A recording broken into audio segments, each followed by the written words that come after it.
Hello everyone, आप सभी का स्वागत करता हूं आज की इस खास सेशन में। आज मैं एक नए सब्जेक्ट लॉन्च करने जा रहा हूं दोस्तों, जो मेरे द्वारा डील किया जाएगा, जिस सब्जेक्ट का नाम है फिजिक्स, जो कि जनरल साइंस का एक हिस्सा होता है। दोस्तों, जनरल साइंस के अंदर 3 अलग अलग सब्जेक्ट आते हैं, फिजिक्स, केमिस्ट्री, बायोलॉजी। अगर हम छत्तीसगढ़ प्रयोगशाला परिचालक परीक्षा के लिए बात करें तो जनरल साइंस का टोटल वेटेज 60% है, बाकी जो 40% है वो आपके जनरल स्टडी वाले पार्ट में आ जाते हैं। तो अगर जनरल साइंस के टोटल 60% वेटेज रखता है छत्तीसगढ़ प्रयोगशाला परिचालक परीक्षा, इसका मतलब 20-20% में हम डिवाइड कर दे 3 अलग अलग सब्जेक्ट, फिजिक्स, केमिस्ट्री, बायोलॉजी, तो इससे यह समझ में आता है भाई साहब कि फिजिक्स के अंदर सवालों की जो संख्या आने वाले हैं वो लगभग 20 सवाल पूछे जाएंगे आपके छत्तीसगढ़ प्रयोगशाला परिचालक में। 20 मार्क्स के सवाल पूछे जाएंगे दोस्तों आपको।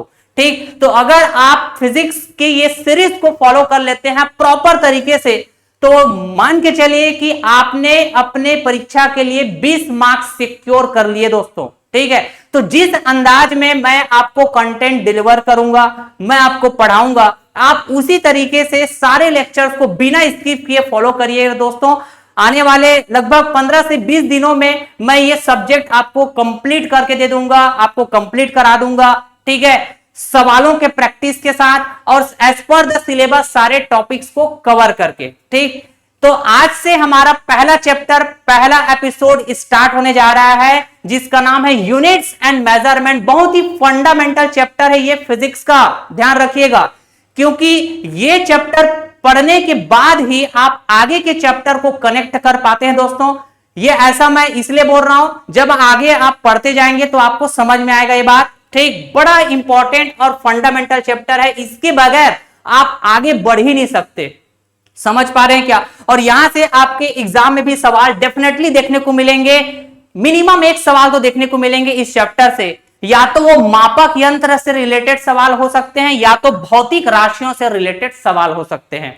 ठीक है जी, तो ये यूनिट्स एंड मेजरमेंट का लगभग 2 एपिसोड होगा और दोनों एपिसोड बड़ा ही इंपॉर्टेंट है। इसको पढ़ने के बाद ही आप आगे के चैप्टर को पढ़िएगा, तो आप कनेक्ट कर पाएंगे आने वाले जितने भी टॉपिक्स होंगे, आने वाले जितने भी चैप्टर्स होंगे। ठीक है, मैं जिस तरीके से पढ़ाऊंगा बस आपको फॉलो करना है। आने वाले 15 से 20 दिन तक आपके 20 मार्क्स सिक्योर करके दूंगा दोस्तों, मेरी गारंटी है। ठीक है, तो चलिए फिर स्टार्ट करते हैं आज का episode number 1, units and measurement, जिसमें हम मापक यंत्र और भौतिक राशियों के बारे में चर्चा करेंगे दोस्तों, सवालों के साथ और कंसेप्ट के साथ। ओके, देखिए दोस्तों, यूनिट्स एंड मेजरमेंट ये हमारा चैप्टर का नाम है। अगर हिंदी में नामकरण देखें तो इसी को हम मात्रक एवं मापन के नाम से जानेंगे। मतलब इस पूरे चैप्टर के दौरान हम मापने से रिलेटेड बात कर रहे होंगे, मेजरमेंट से रिलेटेड बात कर रहे होंगे दोस्तों। जैसे मैंने कहा जी, कोई आदमी कितना खुश है या कोई आदमी कितना दुख है, क्या आप इसको माप पाएंगे? क्या आप ये मेजर कर पाएंगे कि कोई आदमी कितना खुश है या कोई आदमी कितना दुख है? नहीं कर पाएंगे सर। मतलब यूनिट्स एंड मेजरमेंट के अंदर हम उन सारे क्वांटिटी के बारे में स्टडी करने वाले हैं, उन सारे राशियों के बारे में स्टडी करने वाले हैं, जिसको हम मेजर कर पाएंगे, माप पाएंगे। ठीक है, a quantity which is measurable, ऐसे वो सारे क्वांटिटी जिसको हम मेजर कर सकते हैं भाई साहब, माप सकते हैं, उसको क्या बोलेंगे? भौतिक राशि, जिसको फिजिकल क्वांटिटी के नाम से जाना जाएगा। मैंने कहा जी कि क्या आप लंबाई को माप सकते हैं, जिसको हम लेंथ कहते हैं जी, किसी भी ऑब्जेक्ट का क्या आप लंबाई मेजर कर सकते हैं? बिल्कुल कर सकते हैं सर। इस तरह से हम टेप उठाएंगे और मेजर कर लेंगे। मैंने कहा कि क्या आप टाइम को मेजर कर सकते हैं? हाँ, बिल्कुल कर सकते हैं। मैंने कहा जी, किसी आदमी को कितना टेम्परेचर बुखार है, मतलब टेम्परेचर को मेजर कर सकते हैं? हाँ, बिल्कुल कर सकते हैं, थर्मामीटर की मदद से। ठीक है, तो टेम्परेचर, जिसको हम तापमान कहते हैं भाई साहब, क्या कहलाता है? भौतिक राशि, फिजिकल क्वांटिटी। ठीक उसी तरह क्या आप किसी ऑब्जेक्ट का वजन माप सकते हो, मेजर कर सकते हो? हाँ सर, बिल्कुल माप सकते हैं। ठीक है, मैंने कहा जी, क्या आप कोई सर्किट में बहने वाली धारा, मतलब जो करंट फ्लो हो रहा है, उसको आप मेजर कर सकते हैं? बिल्कुल कर सकते हैं। ठीक है, तो इस तरह से हमारा जो करंट होता है, इलेक्ट्रिक करंट, विद्युत धारा, ये भी फिजिकल क्वांटिटी, भौतिक राशि। तो भौतिक राशियों के बारे में हम बहुत अच्छे तरीके से डिटेलिंग करेंगे थोड़ी देर बाद। फिलहाल हम लोग यूनिट्स एंड मेजरमेंट के अंदर कुछ महत्वपूर्ण मापक यंत्र होते हैं, इसके बारे में डिस्कस करेंगे दोस्तों। यहां से डायरेक्ट आपके एग्जाम में सवाल पूछे जाते हैं, सम इंपॉर्टेंट मेजरिंग इंस्ट्रूमेंट, ठीक, जिसमें से अगर हम कहें तो भाई साहब अल्टीमीटर जो मेजर करता है उड़ते विमान की ऊंचाई को, पूछा जाता है आपके एग्जाम में कि अल्टीमीटर का इस्तेमाल किस लिए किया जाता है, तो आप बोलेंगे it measures altitude and it is used in aircraft. उड़ते हुए विमान की ऊंचाई कितनी है इसको मापने के लिए हम अल्टीमीटर का इस्तेमाल करते हैं। ठीक उसी तरह आपसे अगर पूछा जाए कि फेदोमीटर का इस्तेमाल हम क्या मापने के लिए करते हैं, तो आपका जवाब होना चाहिए सागर की गहराई मापने के लिए। ठीक है, समुद्र की गहराई मापनी है तो आपको फेदोमीटर का इस्तेमाल करना होगा, जो कि एक मेजरिंग इंस्ट्रूमेंट होता है। ठीक, इसके अलावा और भी बहुत सारे मेजरिंग इंस्ट्रूमेंट है जिसके बारे में डायरेक्ट आपके एग्जाम में सवाल पूछे जाते हैं, जैसे कि वायुमंडलीय दाब, एटमॉस्फेरिक प्रेशर को मेजर करने के लिए किस तरह का इंस्ट्रूमेंट का यूज किया जाएगा, तो आपका जवाब होना चाहिए बैरोमीटर। ठीक है जी। अच्छा, मैंने कहा जी वायु मतलब हवा बह रही है, ठीक है, तो हवा की गति या फिर हवा की डायरेक्शन या फिर हवा की स्पीड को मापने के लिए किस यंत्र का इस्तेमाल किया जाता है, तो आपका जवाब होना चाहिए एनीमोमीटर। ठीक है, velocity of wind and direction of wind, मतलब वायु की गति और साथ के साथ वायु किस डायरेक्शन में बह रही है, फ्लो हो रही है, इसको पता करने के लिए या फिर मापने के लिए हम एनीमोमीटर का इस्तेमाल करेंगे।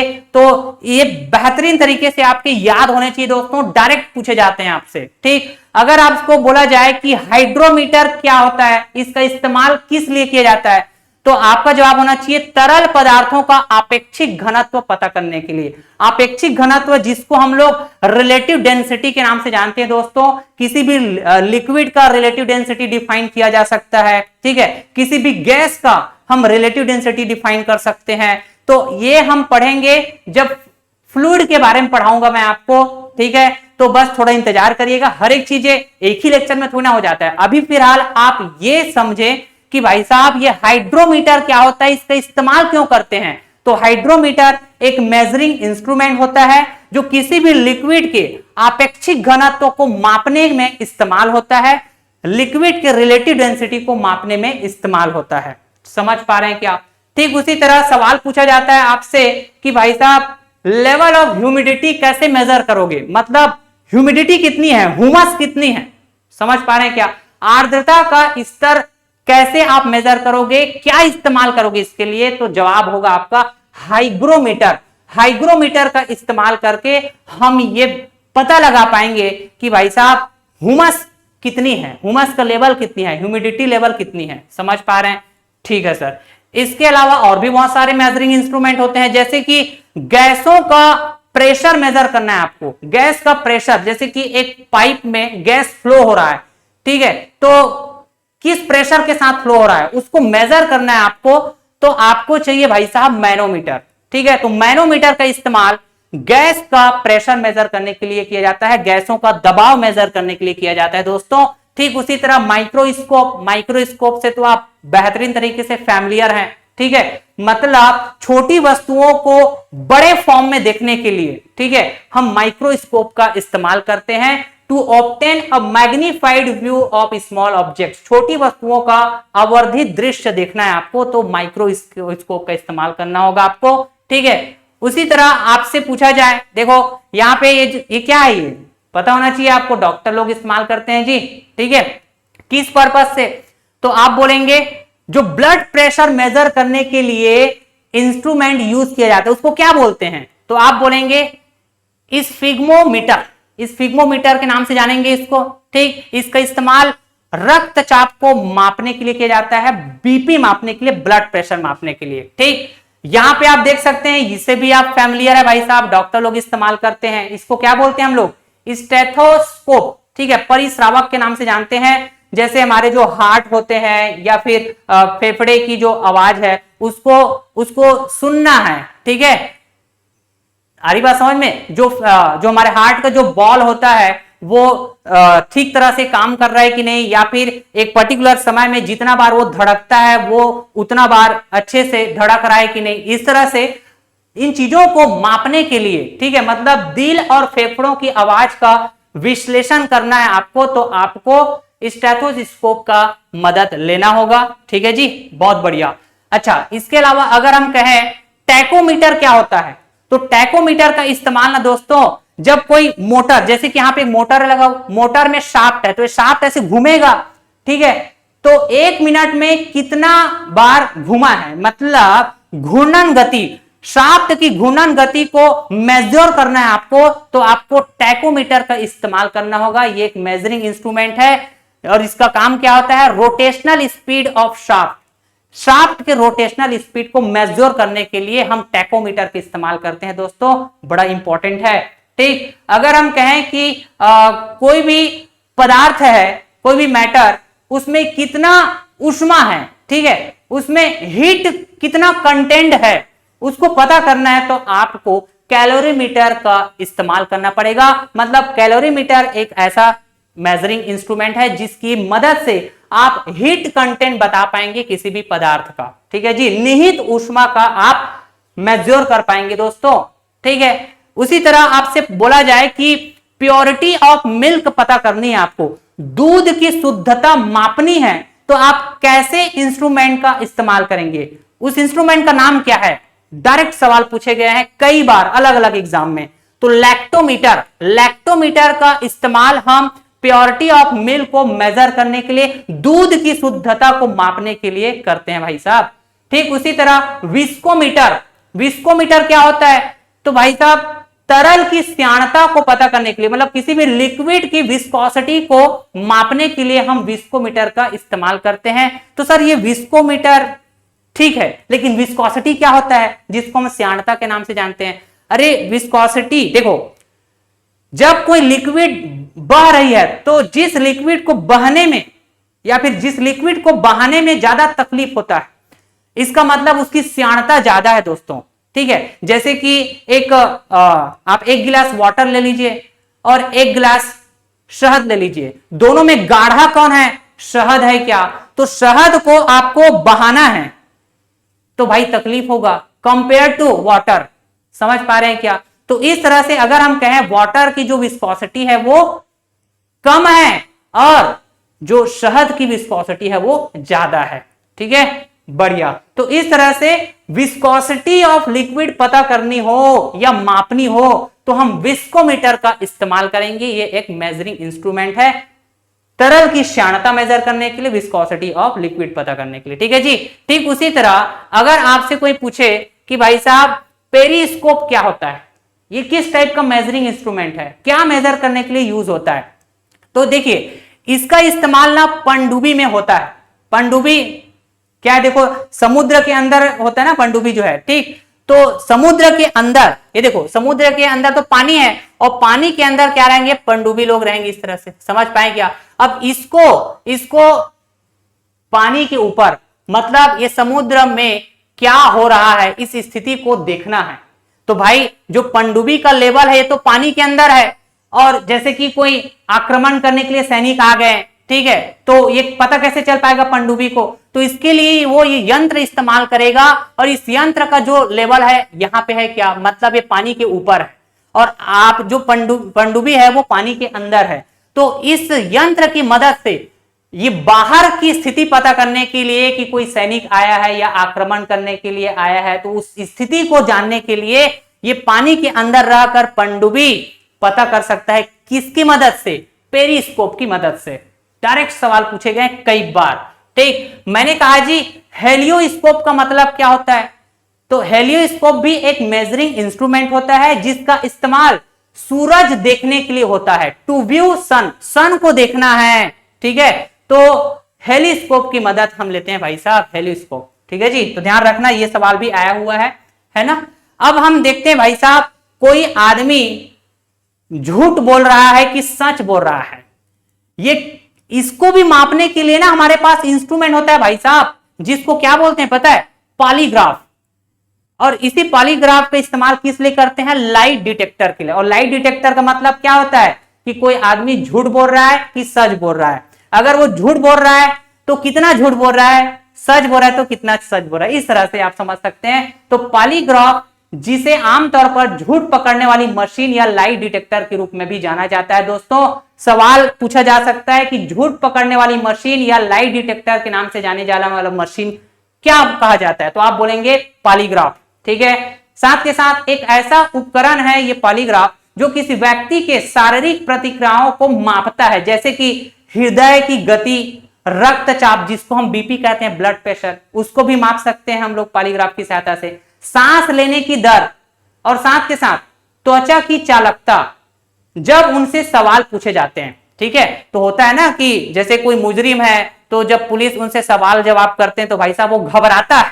ठीक है, तो घबराता है मतलब कुछ ना कुछ गड़बड़ है इस तरह से, तो ये सब गड़बड़ी पता लगा सकते हैं आप पॉलीग्राफ टेस्ट से। ठीक है, और पॉलीग्राफ एक ऐसा इंस्ट्रूमेंट है जो झूठ को पकड़ सकता है, किसी आदमी के द्वारा बोला गया झूठ को। ठीक है जी, बढ़िया। और इसी को हम लाई डिटेक्टर में इस्तेमाल करते हैं, ऐसे भी पूछे जाते हैं।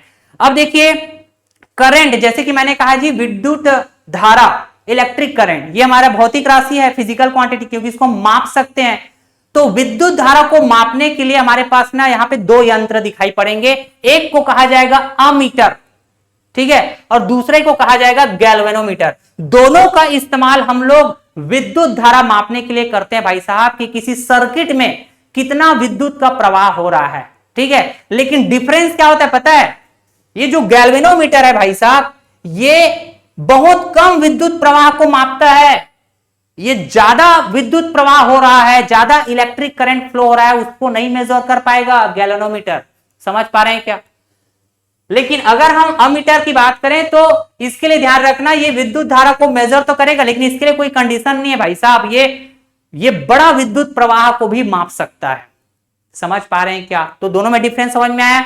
अगर सवाल में पूछा जाता है कि विद्युत धारा मापने के लिए कौन सा इंस्ट्रूमेंट इस्तेमाल करेंगे, तो ध्यान रखना ऑप्शन में ना ये दोनों एक साथ नहीं दिया रहेगा, कोई भी एक दिया रहेगा, लेकिन सवाल में स्पेशली बोल दिया जाता है कि ऐसा कौन सा इंस्ट्रूमेंट है जिसका इस्तेमाल बहुत कम विद्युत प्रवाह को मापने के लिए करते हैं, तो वहां पे ऑप्शन में दिया रहेगा अमीटर भी और गैल्वेनोमीटर भी। तो आपको गैल्वेनोमीटर लगा के आना है भाई साहब। ठीक है, ध्यान रखेंगे, बहुत बढ़िया। तो यहाँ पे कुछ बातें हैं जो जैसे अमीटर के लिए मैंने यहाँ पे मेंशन किया हुआ है। अमीटर का उपयोग विद्युत परिपथों में विद्युत धारा को मापने के लिए किया जाता है। यह एक ऐसा उपकरण है जो विद्युत परिपथ में प्रवाहित होने वाली धारा की मात्रा को एम्पियर में मापता है। हम लोग आगे पढ़ेंगे, जब भौतिक राशि या उनके मात्रक के बारे में पढ़ेंगे, तो विद्युत धारा को मापने का जो मात्रक होता है एम्पियर होता है। ठीक है जी, तो एम्पियर में बताता है भाई साहब, माप कर विद्युत धारा को एम्पियर में मापता है कौन? अमीटर। ठीक है जी, बढ़िया। गैल्वेनोमीटर के बारे में, गैल्वेनोमीटर का उपयोग विद्युत धारा का पता लगाने और साथ के साथ मापने के लिए किया जाता है। खासकर बहुत कम धाराओं को मापता है, पहले भी बताया है मैंने। ठीक है, यह एक ऐसे संवेदनशील उपकरण है जो विद्युत परिपथ में धारा की उपस्थिति और दिशा को इंगित करता है। ठीक है, धारा की दिशा को भी बताता है भाई साहब, ये धारा को मापता तो है लेकिन इसकी दिशा को भी बताता है। लेकिन ध्यान रखना, गैल्वेनोमीटर का इस्तेमाल बहुत कम विद्युत प्रवाह होने वाले धारा को मापने के लिए किया जाएगा। समझ गए? ठीक है। अब देखिए दोस्तों, बहुत ही इंपॉर्टेंट इंस्ट्रूमेंट के बारे में हम चर्चा करने जा रहे हैं, जिसको बोलेंगे स्पीडोमीटर और ओडोमीटर। ये व्हीकल में लगा होता है दोस्तों। ठीक है, चाहे आप 2 व्हीलर व्हीकल में बात करो या 4 व्हीलर व्हीकल में, किसी भी व्हीकल में बात करिए, ये स्पीडोमीटर और ओडोमीटर आपको बिल्कुल एक दूसरे के आसपास अगल बगल दिखाई देते हैं और इसमें कंफ्यूज होते हैं मोस्ट ऑफ द जो पर्सन होते हैं या फिर मोस्ट ऑफ द स्टूडेंट होते हैं। ठीक है, तो मैं आपको बेहतरीन तरीके से क्लियर करने जा रहा हूं दोस्तों। ध्यान रखिएगा, स्पीडोमीटर और ओडोमीटर एक दूसरे के अगल बगल होते हैं जो अलग अलग जानकारी आप तक पहुंचाते हैं। किस तरह से इनका जो काम होता है, जैसे कि हम कार के बारे में बात करें तो कार की स्पीड चेक करना और कार कितना दूरी तक चली है ये पता लगाना हो तो हम स्पीडोमीटर और ओडोमीटर का इस्तेमाल करेंगे। लेकिन भाई साहब, स्पीड का पता कौन लगाएगा? तो स्पीडोमीटर। ठीक है, और कितना दूरी तय कर चुका है तो भाई साहब ये ओडोमीटर बताएगा। ध्यान रहेगा ये? ठीक है। और देखिए, अगर मैंने कहा जी ओडोमीटर के बारे में, तो ओडोमीटर के लिए सवाल कैसे पूछा जाएगा? अगर एग्जाम्पल हम कार का लेते हैं तो कार द्वारा तय की गई कुल दूरी को मापने का काम करेगा ओडोमीटर। अच्छा, और कार किस स्पीड से चल रही है या कितनी स्पीड से चल रही है, तो कार की स्पीड को मापने का काम कौन करेगा, स्पीडोमीटर। ध्यान रहेगा बात। जैसे कि मैंने कहा जी बाइक में, मैंने बाइक का एग्जांपल लिया, तो बाइक में सबसे पहले आप देखेंगे इस तरह से, ठीक है, यहां पे स्पीड लिखा हुआ होता है। मैंने कहा जी ये हो गया 0, ये हो गया 20, ये हो गया 40, ये हो गया 60, इस तरह से। ये किसमें होता है, किलोमीटर पर आवर। मतलब ये क्या हो जाएगा, हमारे पास स्पीडोमीटर हो जाएगा। क्या हो जाएगा, स्पीडोमीटर, जो स्पीड को मेजर करके बताएगा कि भाई साहब जो बाइक है वो किस स्पीड से चल रही है या फिर कितनी स्पीड से चल रही है, ठीक है। लेकिन आप देखेंगे बच्चा, आप देखेंगे यहां पे ऐसे बीचों बीच है ना, ऐसे बीचों बीच इस तरह से ऐसे डिब्बा डिब्बा करके यहां पे बना रहता है और उसमें नंबर लिखा हुआ होता है, ठीक है। तो ये नंबर क्या बताता है, दूरी को बताते हैं कि कितना दूरी तय किया गया, समझ गए। तो ये क्या भाई साहब, ओडोमीटर। ये क्या है आपका, ओडोमीटर। तो ओडोमीटर का इस्तेमाल दूरी मापने के लिए होता है और स्पीडोमीटर का जो इस्तेमाल होता है वो स्पीड को मापने के लिए होता है। ध्यान रहेगा क्या ये बात, ठीक है। तो कुछ इंपॉर्टेंट जो पॉइंट्स है जिसको मैं हाईलाइट किया हूं, जैसे कि स्पीडोमीटर आमतौर पर एक मीटर के रूप में होता है जिसमें एक सुई होती है जो कार की स्पीड के साथ बढ़ती या घटती है। स्पीडोमीटर का इस्तेमाल कार की सुरक्षित स्पीड को बनाए रखने और कानूनी स्पीड लिमिट तक पालन करने के लिए किया जाता है। समझ पा रहे हैं क्या। ठीक इसी तरह ओडोमीटर की बात करें तो ओडोमीटर भी आमतौर पर एक मीटर के जैसा होता है। इसमें एक डिस्प्ले होता है जो कार द्वारा तय की गई दूरी को दिखाता है। ओडोमीटर का इस्तेमाल कार के रखरखाव और मरम्मत के लिए जरूरी जानकारी हासिल करने के लिए किया जाता है। ठीक है, तो दो इंपॉर्टेंट बातें बस ध्यान रखना। ओडोमीटर का इस्तेमाल बोलेंगे तो दूरी मापने के लिए, स्पीडोमीटर का इस्तेमाल बोलेंगे तो स्पीड मापने के लिए। ठीक है जी, बढ़िया। चलिए कुछ सवालों का कलेक्शन हम डिस्कस कर लेते हैं। रेलवे के अंदर पूछे गए सवाल होंगे आज, जितने भी मैं सवालों का प्रैक्टिस कराऊंगा और इसी स्तर के सवाल आपके एग्जाम में देखने को मिलेंगे। व्यापम के अंदर जितने भी एग्जाम होते हैं, और अभी हमारा जो फोकस है व्यापम के अंदर छत्तीसगढ़ प्रयोगशाला परिचालक परीक्षा है और ऐसे स्तर के सवाल ही आपके एग्जाम में देखने को मिलेंगे। मैंने कहा जी ओडोमीटर एक ऐसा उपकरण है जिसका उपयोग गाड़ियों में किया जाता है। तो आप जानते हैं गाड़ियों में दो तरह का उपकरण मैंने बताया था, एक को कहा था ओडोमीटर, दूसरे को कहा था स्पीडोमीटर। स्पीडोमीटर स्पीड को मापता है, लेकिन ओडोमीटर की बात करें तो ये दूरी को मापता है, डिस्टेंस को मेजर करेगा। ऑप्शन बी करेक्ट हो जाएगा। ठीक है, बढ़िया।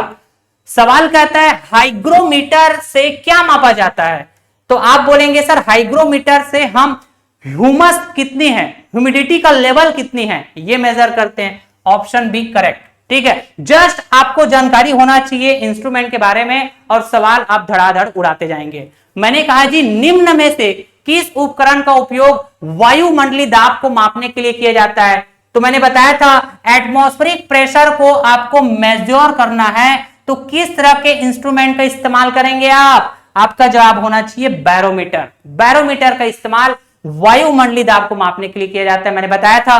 अगला सवाल, कौन सा यंत्र समुद्र के स्तर से ऊपर की वस्तुओं को देखने के लिए पनडुब्बी में प्रयोग होता है, मैंने बताया था आपको भाई साहब पेरिस्कोप का इस्तेमाल करेंगे। समुद्र के स्तर से ऊपर की वस्तुओं को या फिर ऊपर में क्या हो रहा है, कोई सैनिक आए हैं आक्रमण करने के लिए, क्या स्थिति है, तो पनडुब्बी पानी के अंदर रहता है, तो भाई साहब ऊपर क्या स्थिति चल रहा है उसको देखने के लिए वो पेरिस्कोप का मदद लेंगे। ठीक है, तो यही पूछा गया था इस सवाल में। मैंने कहा जी सूर्य को देखने के लिए किस यंत्र का प्रयोग किया जाएगा, which instrument is used to observe the sun, तो आप क्या बोलेंगे हेलियोस्कोप। बताया था मैंने, जस्ट आपको नाम याद रखना बता रहा हूं ना, बस आपके सवाल फिर धड़ाधड़ उड़ते जाएंगे। मैंने कहा निम्नलिखित में से कौन सी झूठ का पता लगाने वाली मशीन है, तो झूठ का पता लगाने वाली मशीन को हम क्या बोलते हैं भाई साहब, पॉलीग्राफ। बताया था मैं, बिल्कुल सर। चलिए अगला सवाल, निम्नलिखित में से किसे अमीटर द्वारा मापा जाएगा, which of the following is measured by ammeter, तो मैंने कहा जी अमीटर से हम क्या मापते हैं, तो आप बोलेंगे सर विद्युत धारा जिसको हम इलेक्ट्रिक करंट बोलते हैं जी। तो इलेक्ट्रिक करंट को मेजर करने के लिए हमने दो तरह के यंत्र के बारे में पढ़ा, एक को अमीटर कहा था, दूसरे को गैल्वेनोमीटर। ठीक, लेकिन गैल्वेनोमीटर सिर्फ कम विद्युत धारा प्रवाह होता है ना, उसको मापता है, और अमीटर के लिए ऐसा कुछ कंडीशन नहीं होता। तो यहां पे सवाल में साफ साफ बोल दिया गया था कि अमीटर क्या मापेगा, तो इलेक्ट्रिक करंट। इस सवाल में अमीटर के जगह गैल्वेनोमीटर होता, तब भी आप बोलते इलेक्ट्रिक करंट। अगर सवाल बोलता कि बहुत कम प्रवाह होने वाले विद्युत धारा को मापने के लिए किस यंत्र का इस्तेमाल किया जाएगा, तो आप बोलेंगे गैल्वेनोमीटर। तो ऐसे छोटी छोटी बातें हैं, कंसेप्चुअल बातें, जिसको ध्यान में रखनी है आपको। ठीक है जी। देखिए दोस्तों, अब हम फिजिकल क्वांटिटी के बारे में डिस्कशन करना स्टार्ट करते हैं, जिसको हम भौतिक राशि के नाम से जानेंगे। तो मैंने कहा जी, फिजिकल क्वांटिटी को हमने कुछ इस तरह से डिफाइन किया हुआ था कि a quantity that is measurable, a quantity that is measurable, मतलब ऐसे वे सारे क्वांटिटी जिसको हम मेजर कर सकते हैं, माप सकते हैं। ठीक है, माप सकते हैं। तो ऐसे वे सारे राशि या फिर ऐसे वे सारे क्वांटिटी जिसको हम माप सकते हैं, मेजर कर सकते हैं, उसको हम भौतिक राशि के नाम से जानेंगे, फिजिकल क्वांटिटी के नाम से जानेंगे दोस्तों। तो अगर मैं फिजिकल क्वांटिटी का वर्गीकरण करूं, क्लासिफिकेशन करूं, तो दो आधार पे कर सकता हूं। एक तो दिशा एवं परिमाण के आधार पर, on the basis of direction and magnitude, और दूसरा मापन या फिर मात्रक के आधार पर, on the basis of measurement and unit. ठीक है, तो अगर हम कहें दिशा एवं परिमाण के आधार पर फिजिकल क्वांटिटी के, भौतिक राशि के कितने प्रकार होंगे, तो दो प्रकार। सदिश राशि जिसको हम वेक्टर क्वांटिटी कहेंगे, अदिश राशि जिसको हम स्केलर क्वांटिटी कहेंगे। अगर हम मापन या मात्रक के आधार पर बात करें फिजिकल क्वांटिटी के दो प्रकार, एक बोलेंगे मूल राशियां जिसको फंडामेंटल क्वांटिटीज के नाम से जानेंगे, दूसरा व्युत्पन्न राशियां जिसको हम लोग डिराइव्ड क्वांटिटी के नाम से जानेंगे। वन बाय वन हम समझते हैं इन सभी टाइप के फिजिकल क्वांटिटी को। सबसे पहले हम भौतिक राशियों का वर्गीकरण देखेंगे दिशा एवं परिमाण के आधार पर। तो अदिश राशियां स्केलर क्वांटिटीज, सदिश राशियां vector quantities. One by one इसको समझते हैं। सबसे पहले मैंने कहा जी, सदिश राशियां क्या होती है, जिसको हम वेक्टर क्वांटिटीज के नाम से जानेंगे। ठीक है, तो ऐसे में सारी राशियां जो सदिश राशियां कही जाएगी, वेक्टर क्वांटिटी कही जाएगी, उसको हम एक एरो से रिप्रेजेंट करते हैं। ठीक है, ये एरो दिख पा रहे हैं क्या, तो एरो का ये है टेल वाला साइड, पुंछ, और इसको बोलते हैं हम हेड वाला साइड। ठीक है, जो दिशा निर्धारित करेगा, समझ पा रहे हैं क्या, जिसको हम कहेंगे हेड। दिशा निर्धारित करने वाला साइड हेड कहलाएगा, और ये जस्ट अपोजिट साइड पुंछ कहलाएगा, टेल कहलाएगा। समझ पाए? अच्छा, मतलब ये ऐसे राशि कहलाएंगे क्या, जिसके मैग्नीट्यूड भी होंगे और साथ के साथ डायरेक्शन भी होंगे। समझ पा रहे हैं सर, इसका मतलब क्या हुआ? मैंने कहा ऐसे भौतिक राशियां जिनको व्यक्त करने के लिए परिमाण के साथ साथ दिशा की भी आवश्यकता होती है, सदिश राशियां कहलाती है। इसी परिमाण का मतलब क्या होता है? इसी परिमाण का मतलब होता है मैग्नीट्यूड। ठीक है, क्वांटिटी की मात्रा। समझ पा रहे हैं क्या? जो भी राशि है जिसको आप सदिश राशि कहेंगे, उसकी मात्रा कितनी है तो मैग्नीट्यूड से बताया जाएगा, जिसको हम परिमाण कहेंगे। और किस दिशा में है, तो साथ के साथ मैंने क्या कहा, परिमाण के साथ साथ दिशा की भी आवश्यकता पड़ती हो, ऐसी भौतिक राशियों को हम सदिश राशियां कहेंगे, वेक्टर क्वांटिटी के नाम से जाना जाएगा।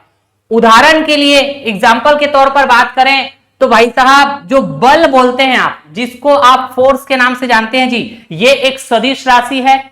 क्योंकि फोर्स को जब हम डिफाइन करते हैं, जैसे मैंने कहा कि ये एक बॉडी है और इस बॉडी पे मैंने कहा जी फोर्स अप्लाई किया गया है 10 न्यूटन का। ठीक है, तो ये जो 10 न्यूटन है, ये जो 10 न्यूटन है, ये क्या कहलाएगा?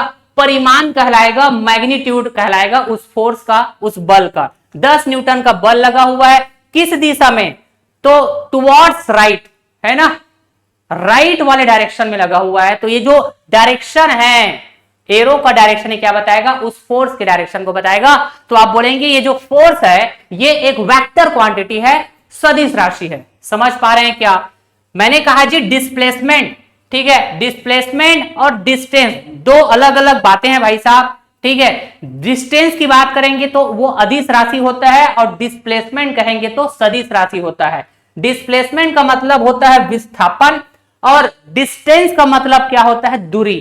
तो डिस्प्लेसमेंट और डिस्टेंस में जो अंतर होता है वो हम समझेंगे भाई साहब जब हम मोशन पढ़ेंगे। तो इसलिए मैं बोला था कि ये जो चैप्टर है यूनिट एंड मेजरमेंट बहुत फंडामेंटल चैप्टर है, इसके बगैर आप आगे नहीं बढ़ सकते। मतलब ये इंट्रोडक्शन वाला चैप्टर है, मान के चलिए इसको पढ़ना ही पड़ेगा, तभी जाके आप आगे के चैप्टर को, आगे के टॉपिक को कनेक्ट कर पाएंगे। ठीक है। अच्छा, सदिश राशि में और भी अगर हम कहें तो वेग की बात होती है जिसको हम वेलोसिटी कहेंगे। ठीक उसी तरह स्पीड की बात किया जाता है। ठीक, तो स्पीड एक स्केलर क्वांटिटी होता है, अदिश राशि होता है, जबकि ये वेलोसिटी सदिश राशि है, वेक्टर क्वांटिटी है। समझ पा रहे हैं क्या? तो वेग और चाल में या फिर वेलोसिटी और स्पीड में अंतर क्या है वो हम देखेंगे जब मोशन चैप्टर पढ़ेंगे, तो गति वाले चैप्टर पढ़ेंगे तो। ठीक है जी, बढ़िया। फिलहाल आप ध्यान रखेंगे वेग एक सदिश राशि है, लेकिन जब हम चाल की बात करेंगे तो वो अदिश राशि होता है। ठीक, तो आगे हम अदिश राशि के भी बारे में चर्चा करेंगे।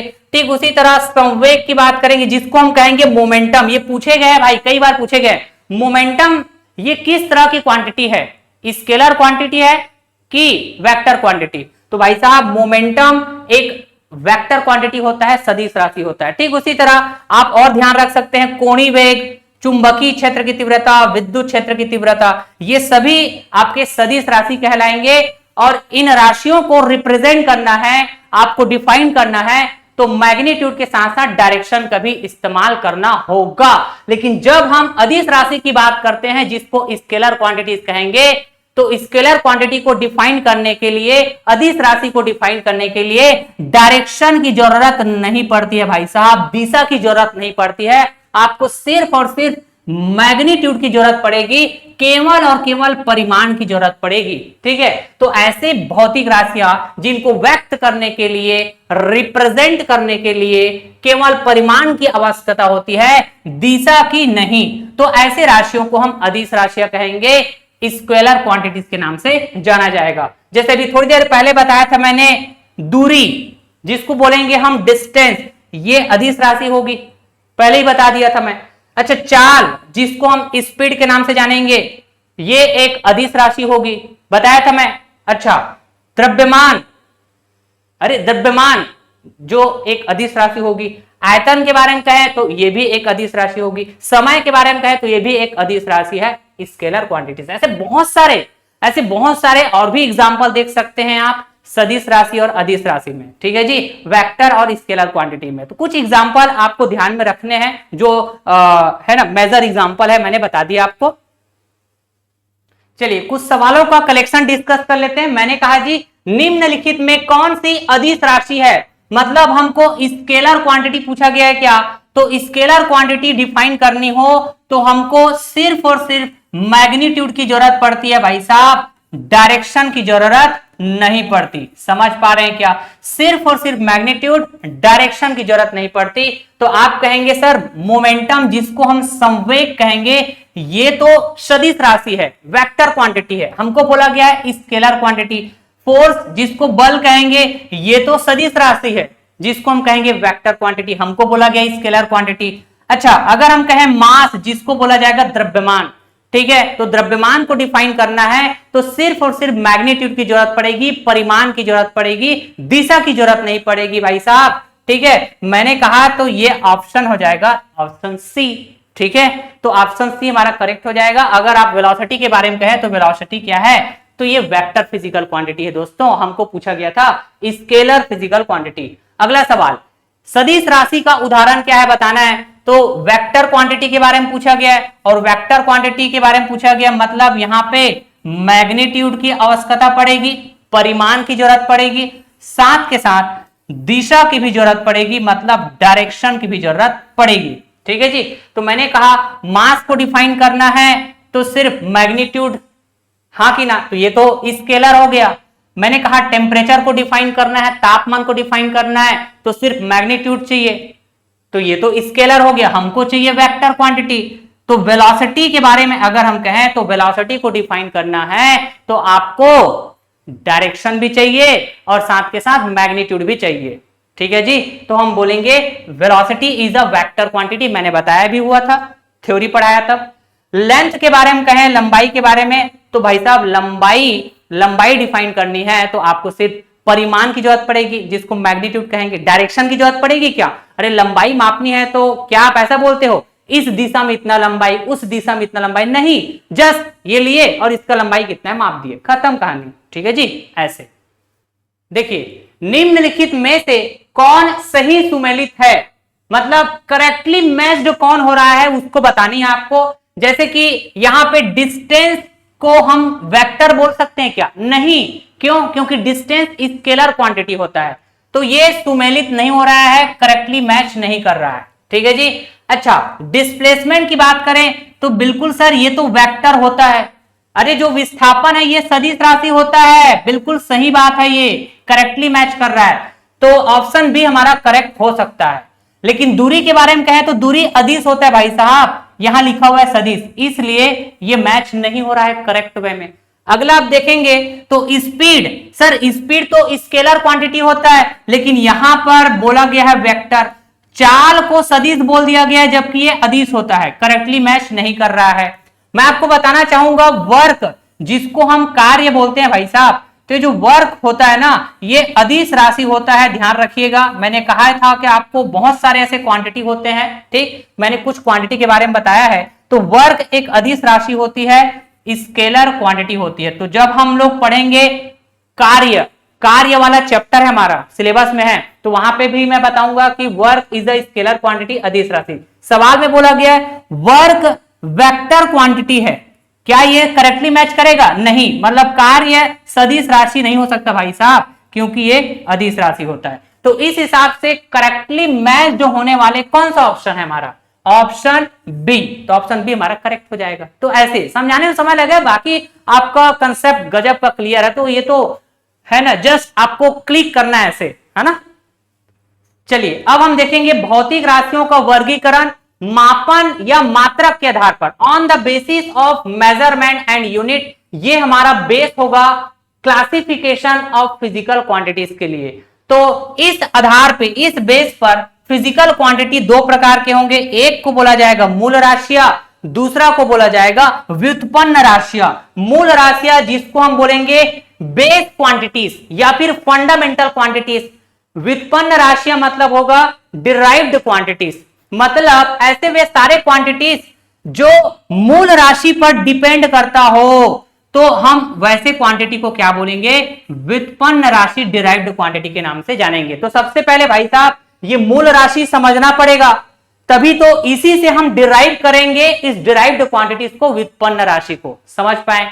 चलिए तो अगला स्लाइड में हम देखने वाले हैं फंडामेंटल क्वांटिटीज जिसको हम कहेंगे मूल राशियां। तो जो मूल राशियां होते हैं ना भाई साहब, मूल राशियां ऐसे 7 प्रकार के होंगे, समझे क्या? तो फंडामेंटल क्वांटिटीज अगर आपसे कोई कहे तो आपका जवाब होना चाहिए कितने टाइप्स के होंगे? 7 टाइप्स के होंगे, जिसमें क्या क्या आएंगे? लाइन से आपको ये याद होने चाहिए। पहला द्रव्यमान जिसको हम मास के नाम से जानेंगे, दूसरा लंबाई जिसको हम लेंथ के नाम से जानेंगे, तीसरा समय जिसको हम टाइम के नाम से जानेंगे, चौथा तापमान जिसको हम टेम्परेचर के नाम से जानेंगे, पांचवा विद्युत धारा जिसको हम इलेक्ट्रिक करंट के नाम से जानेंगे, छठवां ज्योति तीव्रता जिसको हम ल्यूमिनस इंटेंसिटी के नाम से जानेंगे, सातवां पदार्थ की मात्रा जिसको हम अमाउंट ऑफ सब्सटेंस के नाम से जानेंगे। तो इस तरह के ये 7 ऐसे भौतिक राशियां हैं जिसको हम बोलेंगे मूल राशियां, जिसको फंडामेंटल क्वांटिटीज या बेस क्वांटिटीज के नाम से भी जाना जाएगा। सवाल डायरेक्ट पूछे जाते हैं कि निम्नलिखित में से कौन सा मूल राशि है या नहीं, ऐसे तो ये पता होना चाहिए तभी बता पाएंगे। ठीक है, तो मूल राशि को डिफाइन कैसे करेंगे पता है? वे भौतिक राशियां जो अन्य भौतिक राशियों पर निर्भर नहीं करता, मौलिक या आधारभूत भौतिक राशियां कहलाती है, या फिर इसी को मूल राशियां भी कहेंगे। मतलब जो किसी के ऊपर भी डिपेंड नहीं करता भाई साहब, क्योंकि ये मूल राशि है, फंडामेंटल क्वांटिटीज है, बेस क्वांटिटीज है, ये क्यों किसी के ऊपर डिपेंड करेगा। लेकिन अगले स्लाइड में हम पढ़ने वाले हैं क्या? डिराइव्ड क्वांटिटीज, व्युत्पन्न राशियां, जो डिपेंड करेगा इस मूल राशि पर, फंडामेंटल क्वांटिटीज पर। जैसे कि मैंने कहा जी डिराइव्ड क्वांटिटीज, व्युत्पन्न राशियां, ठीक, तो वे भौतिक राशियां जो मूल राशियों पर निर्भर करती है, व्युत्पन्न राशियां कहलाती है। और इसकी संख्या कितने होंगे? तो इसकी कोई लिमिटेशन नहीं है, कि इसकी संख्या 10 होंगे या 20 होंगे या 5 होंगे। समझ पा रहे हैं क्या? लेकिन जो मूल राशि है ना भाई साहब, मूल राशि की जो संख्या है ना, यहाँ पे ये फिक्स है। समझ पाए क्या? बढ़िया।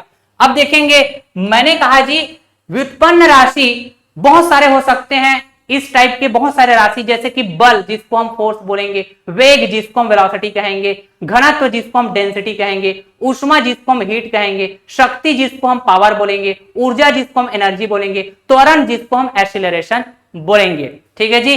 अच्छा, जैसे कि मैंने कहा भाई साहब स्पीड, मैंने कहा स्पीड ये किस तरह का फिजिकल क्वांटिटी है?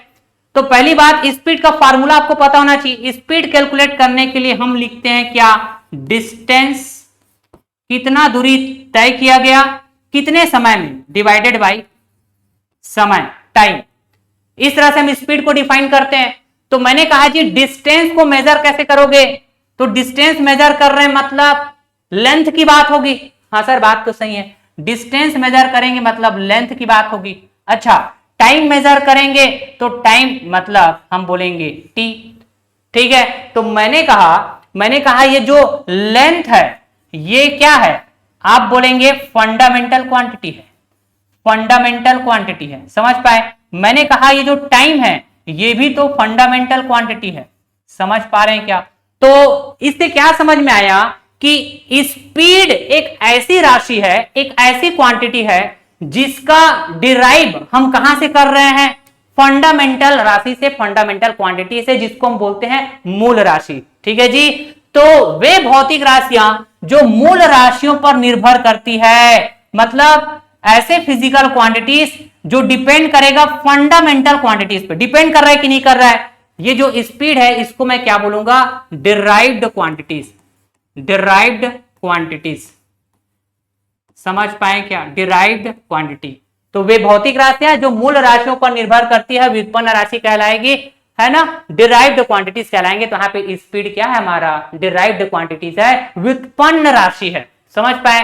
वैसे हम फोर्स को भी डिफाइन करते हैं, वेग को भी डिफाइन करते हैं। ठीक है, वेग जिसको हम बोलेंगे वेलोसिटी। तो यहाँ पे जैसे मैं वेग की बात करूं, वेलोसिटी, तो वेलोसिटी को हम डिफाइन कैसे करते हैं भाई साहब? तो डिस्प्लेसमेंट, मैंने कहा जी डिस्प्लेसमेंट, डिस्प्लेसमेंट कितना डिस्प्लेस हुआ है बॉडी, विस्थापित कितना हुआ है और कितने समय में, तो ये टाइम। तो अगर आप डिस्प्लेसमेंट को मेजर करना है आपको, ठीक है, तो डिस्प्लेसमेंट मेजर करना है मतलब लंबाई मेजर करना पड़ेगा। ठीक है जी। और कितने टाइम में, तो ये टाइम। तो ये जो लेंथ है, लंबाई, ये फंडामेंटल क्वांटिटी है सर, यही कहेंगे। अच्छा, टाइम ये भी तो फंडामेंटल क्वांटिटी है सर, यही बोलेंगे कि नहीं? तो ये वेलोसिटी की जो व्युत्पत्ति है ये कहां से हुई है? फंडामेंटल क्वांटिटी से। तो इसको हम बोलेंगे डिराइव्ड, डिराइव्ड क्वांटिटी। समझ पा रहे हैं क्या? ये क्या है? ये वेग है। अच्छा, अगर मैं स्पीड बोलूं तो ये क्या है? चाल है। वैसे आप ये सब है ना, आगे हम हमारे जब चैप्टर आगे बढ़ते जाएंगे तो जब हम वर्क के बारे में पढ़ेंगे तो वहां पे ऊर्जा पिक्चर में आएगा। ठीक है जी। त्वरण जब हम मोशन पढ़ेंगे एक्सेलरेशन बोलते हैं। ठीक है, आगे मैं पढ़ाऊंगा आपको डेंसिटी के बारे में। तो इस तरह से, हाँ कि ना, जैसे मैं डेंसिटी को कहूं, डेंसिटी को डिफाइन कैसे करते हैं दोस्तों? पहली बात, डेंसिटी अगर मैं कहता हूं जिसको कहेंगे घनत्व, इसको हम प्रदर्शित करते हैं रो से। तो डेंसिटी बराबर क्या होता है? आप बोलेंगे जी मास पर यूनिट वॉल्यूम। समझ पा रहे हैं क्या? मास पर यूनिट वॉल्यूम। ठीक है। अच्छा, तो ये मास क्या? फंडामेंटल क्वांटिटी है। अगर हम वॉल्यूम की बात करें तो इसमें लंबाई भी होगा, चौड़ाई भी होगा, ऊंचाई भी होगा। तो लंबाई बोलिए, चौड़ाई बोलिए, ऊंचाई बोलिए। ठीक है, कुल मिला के हमको लेंथ मेजर करनी है। तो यहां पे आप ये कह सकते हैं, यहां पे आप क्या बोल सकते हैं? मैंने कहा जी ये हो गया मास। ठीक है, और वॉल्यूम का मतलब लंबाई का क्यूब बोल देंगे, हम बोल देंगे कि नहीं? तो भाई ये जो लंबाई है और ये जो मास है जिसको हम द्रव्यमान कहते हैं, ये फंडामेंटल है कि नहीं? हाँ सर, फंडामेंटल तो है। तो भाई ये फंडामेंटल क्वांटिटी पे डिपेंड कर रहा है कौन? डेंसिटी। समझ पा रहे हैं क्या? तो ये जो डेंसिटी है ये कैसा है? डिराइव्ड क्वांटिटीज है भाई साहब, व्युत्पन्न राशि। क्यों? क्योंकि ये मूल राशि पे डिपेंड कर रहा है। समझ पाए ना बात? बढ़िया। चलिए कुछ सवाल भी हम साथ के साथ करते चलेंगे जिससे कि जो कंसेप्ट सीखते जा रहे हैं वो कनेक्ट होते जाएगा। मैंने कहा जी इनमें से कौन सी मूल राशि नहीं है, which of the following is not a fundamental quantity. तो फंडामेंटल क्वांटिटी की संख्या 7।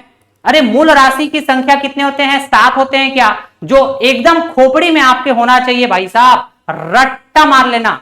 मैंने कहा जी लंबाई, द्रव्यमान, समय, तापमान, विद्युत धारा, ज्योति तीव्रता और साथ के साथ पदार्थ की मात्रा, इस तरह से 7 मूल राशि होते हैं जिसमें से ऑप्शन में दिया हुआ है द्रव्यमान, तापमान, ठीक है, लंबाई। तो ये तो मूल राशि है, हमको मूल राशि नहीं है वो बतानी है, तो यहां पे ऑप्शन सी ये हमारा मूल राशि नहीं है।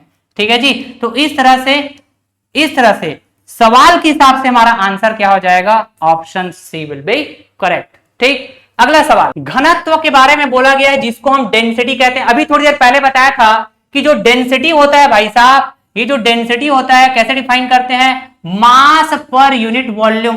ठीक है, मतलब ये डिराइव्ड क्वांटिटी है। हाँ सर, डिराइव्ड क्वांटिटी है। अगर हम ये कहें कि ये स्केलर है कि वेक्टर है, तो मैं आपको बताना चाहूंगा ये जो डेंसिटी है ना, ये स्केलर क्वांटिटी होते हैं भाई साहब, याद रखिएगा। ठीक, तो जो डेंसिटी है, डेंसिटी इज अ स्केलर। हाँ सर, बिल्कुल ऑप्शन ए हो सकता है।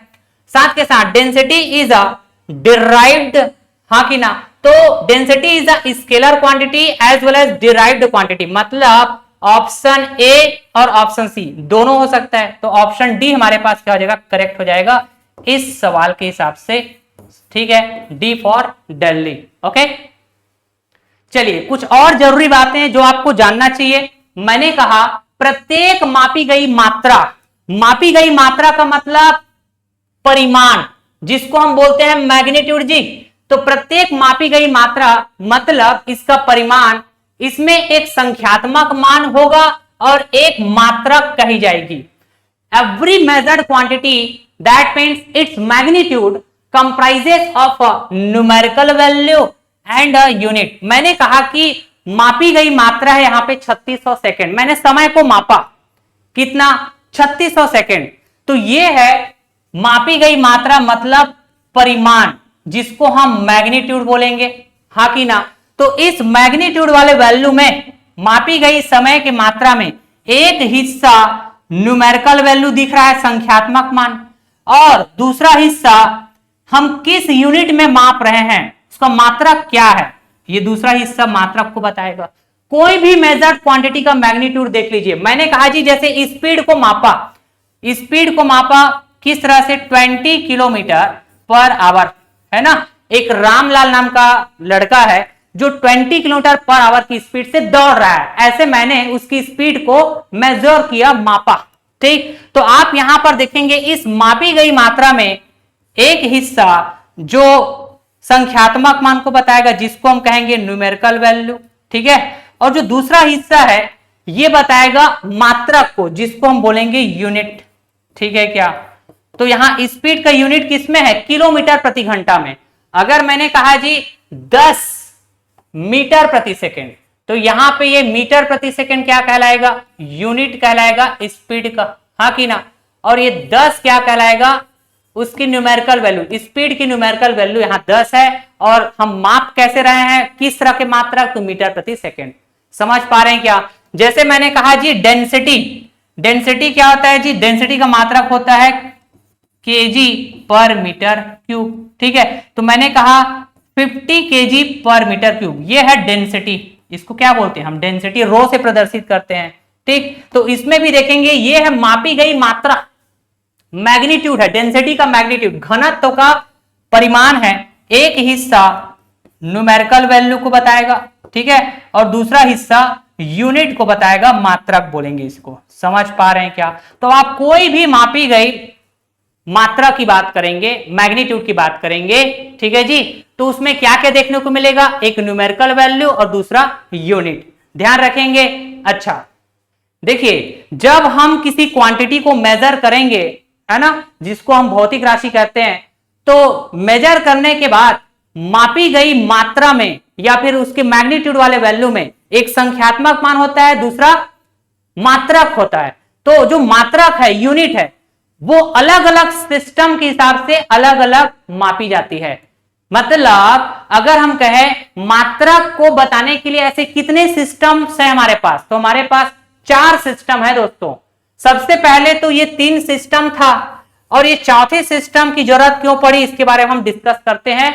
और आज वर्तमान में ये चौथे वाले सिस्टम का इस्तेमाल किया जाता है पूरे विश्व में। समझ पा रहे हैं क्या? चलिए डिस्कस करते हैं हम लोग different types of system of units, जिसको हम कहेंगे विभिन्न प्रकार की इकाई प्रणालियां, अलग अलग प्रणालियां है। FPS system, CGS system, MKS system. ठीक है, तो हमने कहा एफपीएस सिस्टम में अगर हम लंबाई को मापने की चाहत रखें तो किससे मापेंगे? फुट से। द्रव्यमान को पाउंड से, समय को सेकंड से मापेंगे। समझ पा रहे हैं क्या? ठीक उसी तरह सीजीएस सिस्टम प्रणाली में अगर हम लंबाई को मापना चाहें तो सेंटीमीटर में मापा जाएगा, द्रव्यमान को मापा जाए तो ग्राम में, अच्छा समय को मापा जाए तो सेकंड में। इस तरह से ये अलग प्रणाली हो गया। फिर नेक्स्ट जो सिस्टम है एमकेएस सिस्टम, तो नाम से स्पष्ट है, एमकेएस मतलब लंबाई को हम मीटर से मापेंगे और किलोग्राम, के फॉर किलोग्राम, तो द्रव्यमान को हम किलोग्राम से मापेंगे। एस फॉर सेकंड, ठीक है, मतलब टाइम को हम सेकंड से मापेंगे। समझ पाए? तो लंबाई देखना है, द्रव्यमान देखना है और समय देखना है। ठीक है, तो इस तरह से एमके सिस्टम में लंबाई मीटर में मापी जाएगी, द्रव्यमान किलोग्राम में मापी जाएगी, समय सेकंड में मापी जाएगी। तो ये इसके नाम में ही छिपा हुआ है कि हम कैसे कैसे मापने वाले हैं। ठीक है जी, तो इसका सीक्वेंस याद रखना, लंबाई, द्रव्यमान, समय, सभी के सभी सिस्टम में समय को हम सेकंड से मापेंगे, बाकी नाम के आधार पर। एफपीएस में लंबाई को फुट से और द्रव्यमान को पाउंड से। ठीक, सीजीएस में लंबाई को सेंटीमीटर में और द्रव्यमान को ग्राम में। एमकेएस सिस्टम में लंबाई को मीटर से और द्रव्यमान को किलोग्राम से। समझ पा रहे हैं क्या? तो हुआ क्या ना, अलग अलग देश में अलग अलग सिस्टम, अलग अलग प्रणाली का इस्तेमाल किया जा रहा था। तो जैसे हम लोग प्रोडक्ट का एक्सपोर्ट इंपोर्ट करते हैं, हमारे देश से अमेरिका में जा रहा है, अमेरिका से हमारे देश में आ रहा है, हमारे देश से चाइना में जा रहा है, चाइना वाले प्रोडक्ट हमारे यहाँ आ रहा है, होता है ना ऐसा। ठीक, जैसे मैंने कहा जी चाइना में जाकर मुझे 50 किलोग्राम का कॉपर का रॉड चाहिए। ठीक है, तो हो सकता है कि चाइना में जो द्रव्यमान है उसको पाउंड से मेजर कर रहा हो, तो किलोग्राम उसको समझ में नहीं आएगा। तो इस तरह से हो क्या रहा था, ये 3 अलग अलग सिस्टम ऑफ यूनिट्स होने की वजह से, ठीक है, इंपोर्ट एक्सपोर्ट करने में दिक्कतें आ रही थी। लोग, है ना, मतलब जैसे भारत में हम द्रव्यमान को केजी से माप रहे हैं तो चाइना में पाउंड से माप रहे हैं। तो इस तरह से हमारी बातों को वो समझ पाए ये टफ होता था, उनकी बातों को हम समझ पाए ये टफ होता था। तो इन परेशानियों को दूर करने के लिए एक ऐसा सिस्टम ऑफ यूनिट्स का निर्माण किया गया जिसको हम कहते हैं इंटरनेशनल सिस्टम। ठीक है, एसआई यूनिट्स। ठीक, तो इसका मतलब क्या हुआ कि ये सब जगह चलेगा, ये सब जगह चलेगा, आप किसी भी देश में जाइए। ठीक है जी, तो ये एसआई यूनिट्स मतलब इंटरनेशनल सिस्टम ऑफ यूनिट्स, ये अब वर्तमान में चल रहा है। ठीक है, सभी जगह। तो हम ये देखते हैं कि एसआई यूनिट्स में ऐसे क्या क्या मात्राएं होंगे उसके बारे में चर्चा करेंगे। पहले तो सवाल कर लेते हैं एक, इनमें से कौन सी मात्रक की प्रणाली है? मात्रक की प्रणाली आपको पता है, ठीक है, एफपीएस सिस्टम, एमकेएस सिस्टम, ठीक है, सीजीएस सिस्टम, हाँ कि ना। तो यहां पे आप देखेंगे एफपीएस सिस्टम यही है क्या, बाकी ये सब फॉल्ट है ना, ऐसा कोई प्रणाली होता ही नहीं, एफपीएस सिस्टम होता है भाई साहब। अच्छा, अगला हम देखते हैं SI units. SI units international system हम जब बोल रहे हैं तो इसके आधार पे 7 भौतिक राशि होंगे जिसको हम बोलेंगे 7 मूल राशि।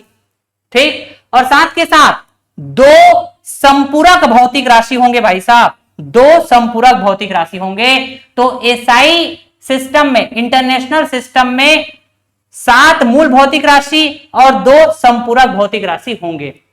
और ये राशि जिस भी यूनिट से मेजर किया जाएगा ये सबको समझ में आएगा, सभी देश के लोगों को समझ में आएगा, क्योंकि ये इंटरनेशनल लेवल पर बनाया गया सिस्टम है, प्रणाली है। ठीक है। तो 7 भौतिक राशि में जैसे हम जानते हैं भाई साहब, मूल भौतिक राशि द्रव्यमान, लंबाई, समय, तापमान, विद्युत धारा, ज्योति तीव्रता, पदार्थ की मात्रा, ठीक है, यही तो है बेस फिजिकल क्वांटिटी जिसको मूल राशि बोलते हैं, पहले से जानते हैं। अब इसको मापा कैसे जाएगा?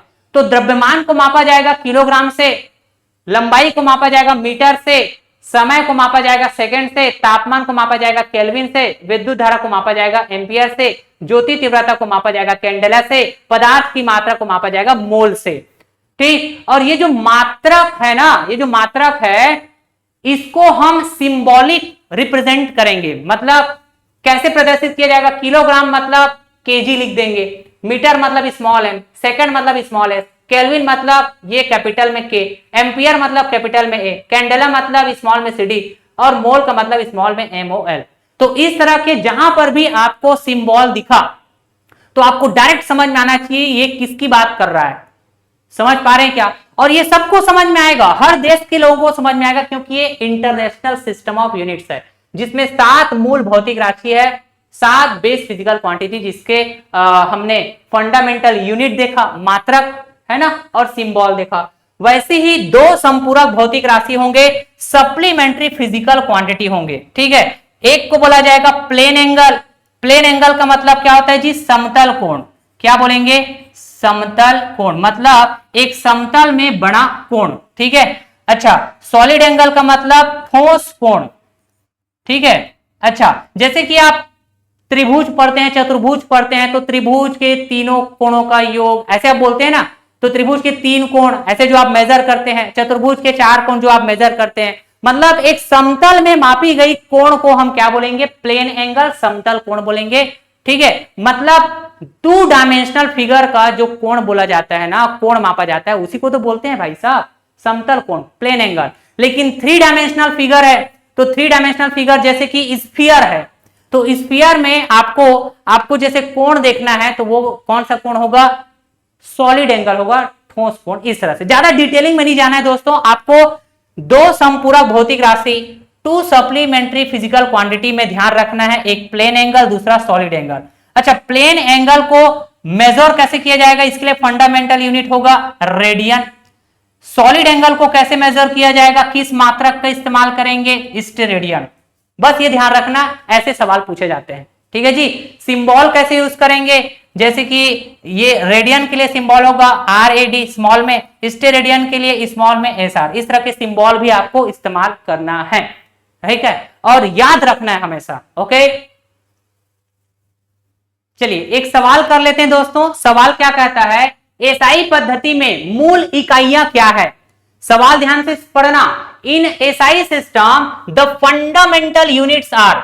आपको फंडामेंटल यूनिट्स के बारे में बोला गया है, फंडामेंटल क्वांटिटी नहीं बोला गया, फंडामेंटल यूनिट्स। मतलब क्या हुआ? अभी थोड़ी देर पहले हम लोगों ने समझा था कि ये है फंडामेंटल क्वांटिटीज, ठीक है। जो बेस फिजिकल क्वांटिटी है ये फंडामेंटल क्वांटिटी है, हाँ कि ना। तो इसको मेजर करने के लिए हम जो यूनिट का इस्तेमाल किए, इसको क्या बोलेंगे? Fundamental unit. तो फंडामेंटल यूनिट, या फिर हम कहेंगे क्या? मूल इकाइयां। तो किलोग्राम है, मीटर है, सेकंड है, केल्विन है, एम्पियर है, कैंडेला है, मोल है, यही है कि नहीं? तो यही कॉम्बिनेशन आपको यहां पे चेक करना है कि एसआई पद्धति में मूल इकाइयां क्या होगा। तो आप बोलेंगे sir metre, kilogram, second, ampere, kelvin, mole, candela. ये तो बिल्कुल हो सकता है, हो सकता है कि नहीं हो सकता? हाँ सर बात तो सही है, ये बिल्कुल करेक्ट हो सकता है। आगे देखेंगे, मीटर, किलोग्राम, सेकंड, यहां तक तो सही है। कूलम, अच्छा ये कूलम नहीं हो सकता भाई, कूलम नहीं हो सकता। कूलम का मतलब क्या होता है? ये मात्रा तो है लेकिन किसका है? आवेश का। समझ पा रहे हैं क्या? तो ये आवेश जो होता है ये फिजिकल, फंडामेंटल फिजिकल क्वांटिटी नहीं होता, ठीक है। फंडामेंटल फिजिकल क्वांटिटी नहीं होता, जस्ट एक फिजिकल क्वांटिटी है जिसका मात्रा अगर हम कहें तो आवेश का मात्रा कूलम, ठीक है। तो ये नहीं हो सकता भाई, फंडामेंटल यूनिट नहीं हो सकता ये, ठीक। केल्विन तो है, मोल भी है, कैंडेला भी है, लेकिन हमको सारी चीजों को एक साथ देखना है ना भाई, तो ऑप्शन बी नहीं हो सकता ना, ठीक है, ऑप्शन बी नहीं हो सकता। मैंने कहा मीटर, न्यूटन, अच्छा तो न्यूटन ये क्या फंडामेंटल यूनिट है? मूल इकाई है? नहीं है भाई, नहीं है, ठीक है। तो आगे देखने की जरूरत ही नहीं है, ऑप्शन सी भी नहीं हो सकता। मैंने कहा मीटर, किलोग्राम, हाँ बिल्कुल है, मूल इकाई है। सेकेंड एम्पियर, केल्विन मोल, बिल्कुल। लेकिन ये जो फ्लक्स लिखा हुआ है ना, ये फंडामेंटल यूनिट नहीं है, समझ पा रहे हैं? तो यहां पे सवाल के हिसाब से ऑप्शन ए हमारा करेक्ट हो जाएगा। तो ऐसे सवाल आपके एग्जाम में पूछे जाएंगे दोस्तों, ठीक है। चलिए सीजीएस प्रणाली में बल का मात्रक क्या है? यूनिट ऑफ फोर्स बतानी है आपको इन सीजीएस यूनिट सिस्टम।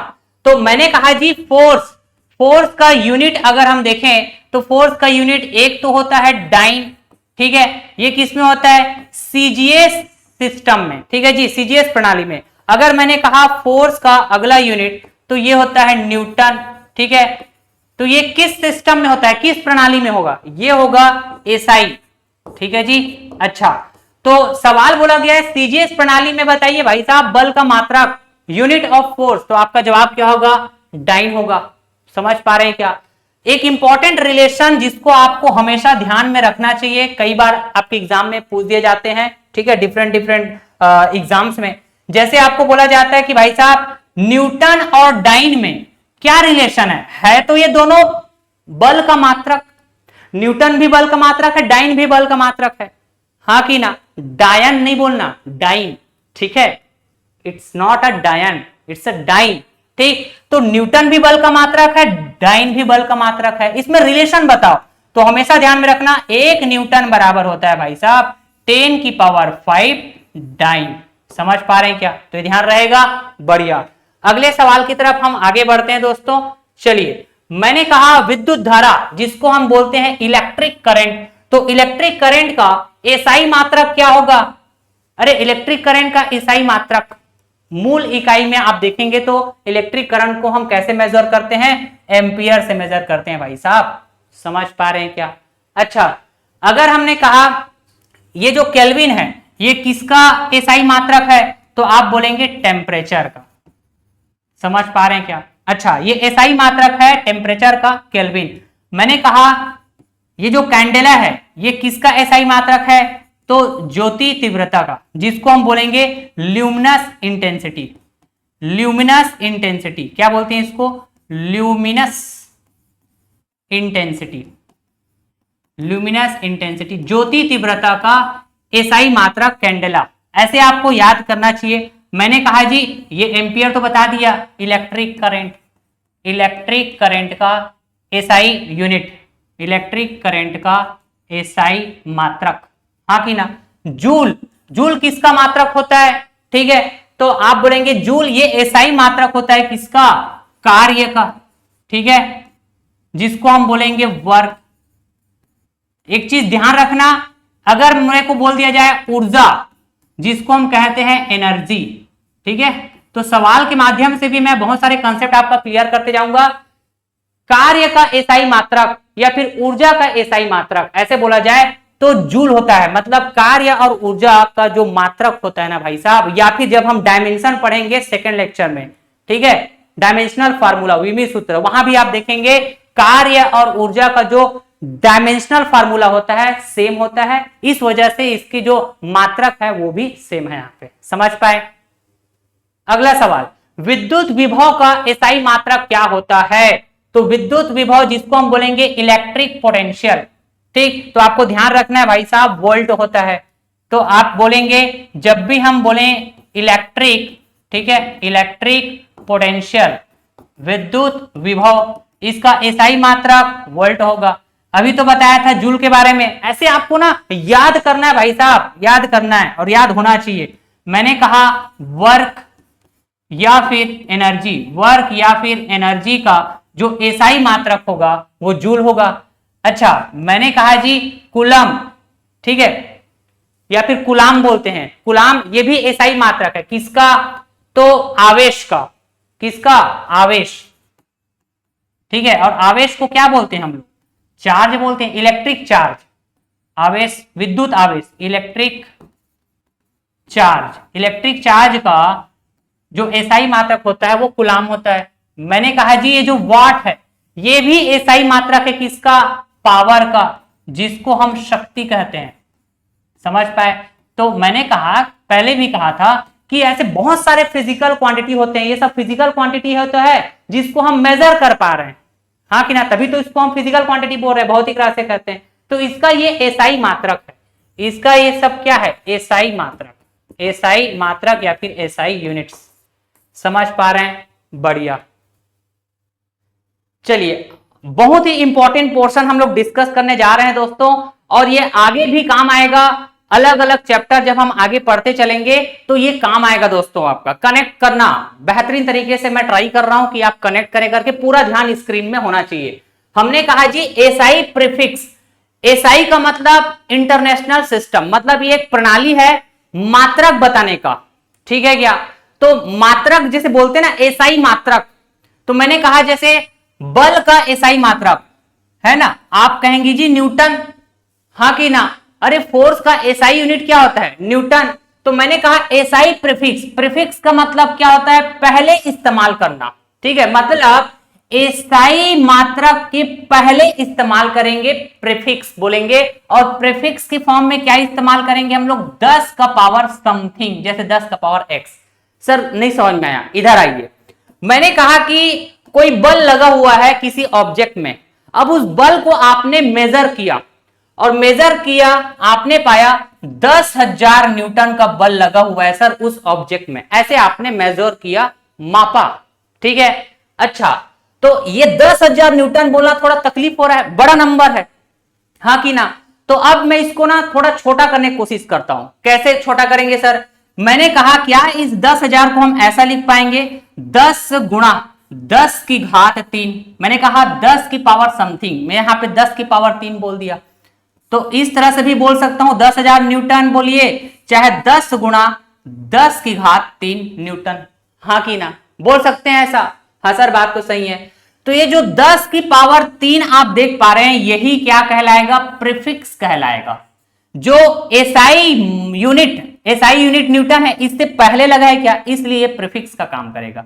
ये किसका काम करेगा, प्रीफिक्स का काम करेगा, ठीक है जी। अच्छा, अब देखिए कुछ एसआई प्रीफिक्स होते हैं जिसका इस्तेमाल हम लोग इस तरह से करने वाले हैं। जैसे कि मैंने कहा जी किलो, तो किलो का मतलब क्या होगा, जहां पर भी किलो लिखा रहेगा उसको आप रिप्लेस कर सकते हैं 10 की पावर 3 से, और इसके लिए सिंबल क्या यूज करेंगे आप, स्मॉल के। सर इसका मतलब ये बोलेंगे क्या, ये 10 हुआ और 10 की पावर 3 की जगह हम क्या इस्तेमाल करेंगे, किलो, और किलो को हम स्मॉल के से प्रदर्शित करेंगे, और यहां पे न्यूटन का न्यूटन। समझ पाए क्या। तो ये 10,000 न्यूटन को हम 10 किलो न्यूटन बोल सकते हैं। थोड़ा सा आसान लगा कि नहीं लगा ये, ठीक है जी। तो यहां पे जो किलो है डियर, और किलो की जगह क्या है, 10 की पावर 3, यही तो प्रीफिक्स है। और ये प्रीफिक्स किसके पहले लगा हुआ है, एसआई यूनिट। एसआई यूनिट क्या हमारे पास, न्यूटन है, ठीक है, न्यूटन के पहले लगा हुआ है। समझ पाए बात। तो ठीक उसी तरह और भी बहुत सारे यहां पे एसआई प्रीफिक्स का इस्तेमाल होता है। जैसे कि मैंने कहा जी सेंटी, ठीक है, तो जब भी सेंटी की बात होगी तो 10 की पावर -2 हम सिंबल यूज करेंगे स्मॉल सी। डेसी कहेंगे तो 10 की पावर -1 सिंबल यूज करेंगे स्मॉल डी। डेका बोलने से 10 की पावर 1 डीए, ये सिंबल यूज किया जाएगा। हेक्टो बोलने से 10 की पावर 2 एच, ये इसका सिंबल हो जाएगा। और किलो के बारे में तो मैंने बता ही दिया। अच्छा, जैसे सेंटीमीटर के लिए हम कहें, इधर आइए, मैंने कहा जी यहां पे बताता हूं मैंने कहा 1 मीटर बराबर 100 सेंटीमीटर होता है कि नहीं, बताइए। हाँ सर बात तो सही है। अब देखिए हमने कहा कि मान लो ये 50 सेंटीमीटर है, ठीक है। अब इसको मीटर में बदलना है, किस में बदलना है, मीटर में। तो आप प्रीफिक्स इस्तेमाल करिए। सर सेंटी का मतलब क्या होता है, तो आपने कहा जी 10 की पावर -2, ठीक है।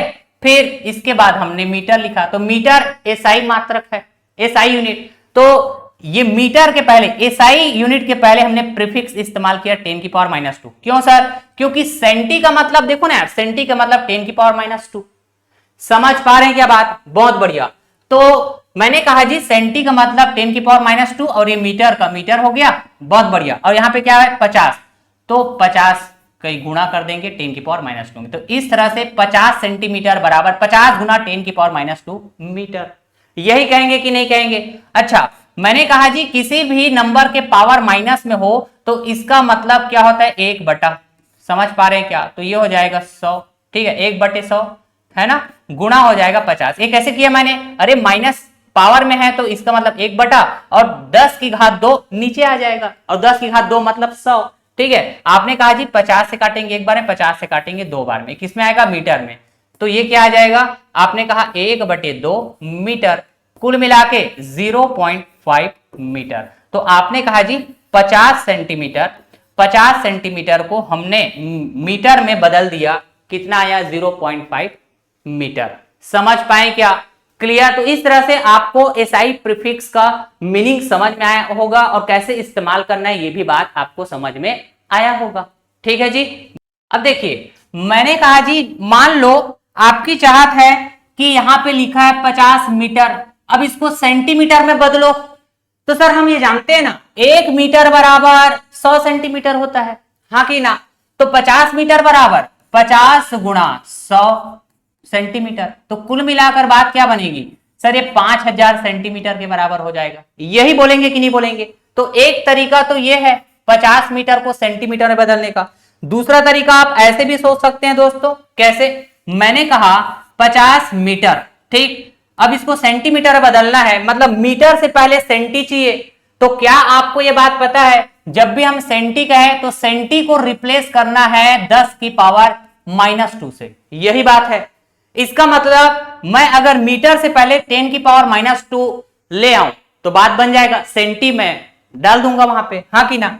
नहीं समझ में आया, इधर देखो, 50 गुणा 10 की पावर -2 डिवाइड में 10 की पावर -2। अगर मैं इस 50 का गुणा करता हूं 10 की पावर -2 से और 10 की पावर -2 से डिवाइड करता हूं, तो मैंने कुछ नहीं किया। इसका मतलब ये आपस में कैंसिल होके वापस से 50 मिल जाएगा ना भाई, ठीक है।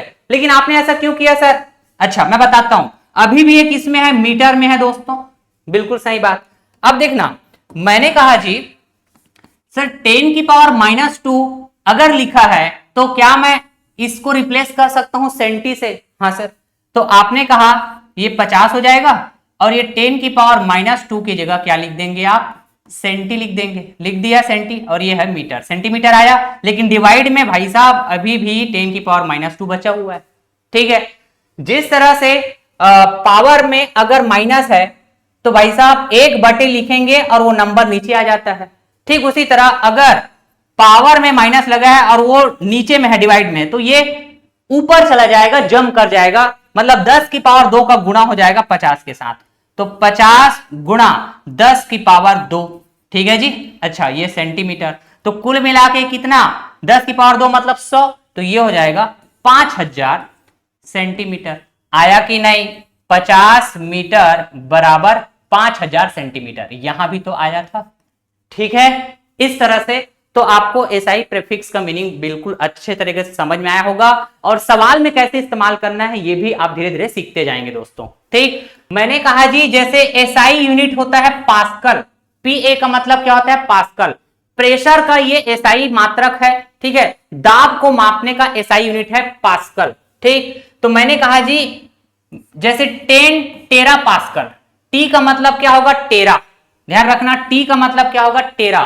तो 10 टेरा पास्कल, ठीक। क्या मैं इसको ऐसा लिख पाऊंगा, 10 गुणा टेरा का मतलब क्या होगा, तो टेरा का मतलब बोलेंगे 10 की घात 12, 10 की घात 12। समझ पा रहे हैं क्या, और ये पास्कल का पास्कल लिख देंगे, इस तरह से समझ पाए। तो ये एसआई मात्रक है पास्कल। इसके पहले हमने 10 का पावर समथिंग लिया, 10 की पावर 12, यही तो प्रीफिक्स है, एसआई प्रीफिक्स कहेंगे, समझ गए जी, बहुत बढ़िया।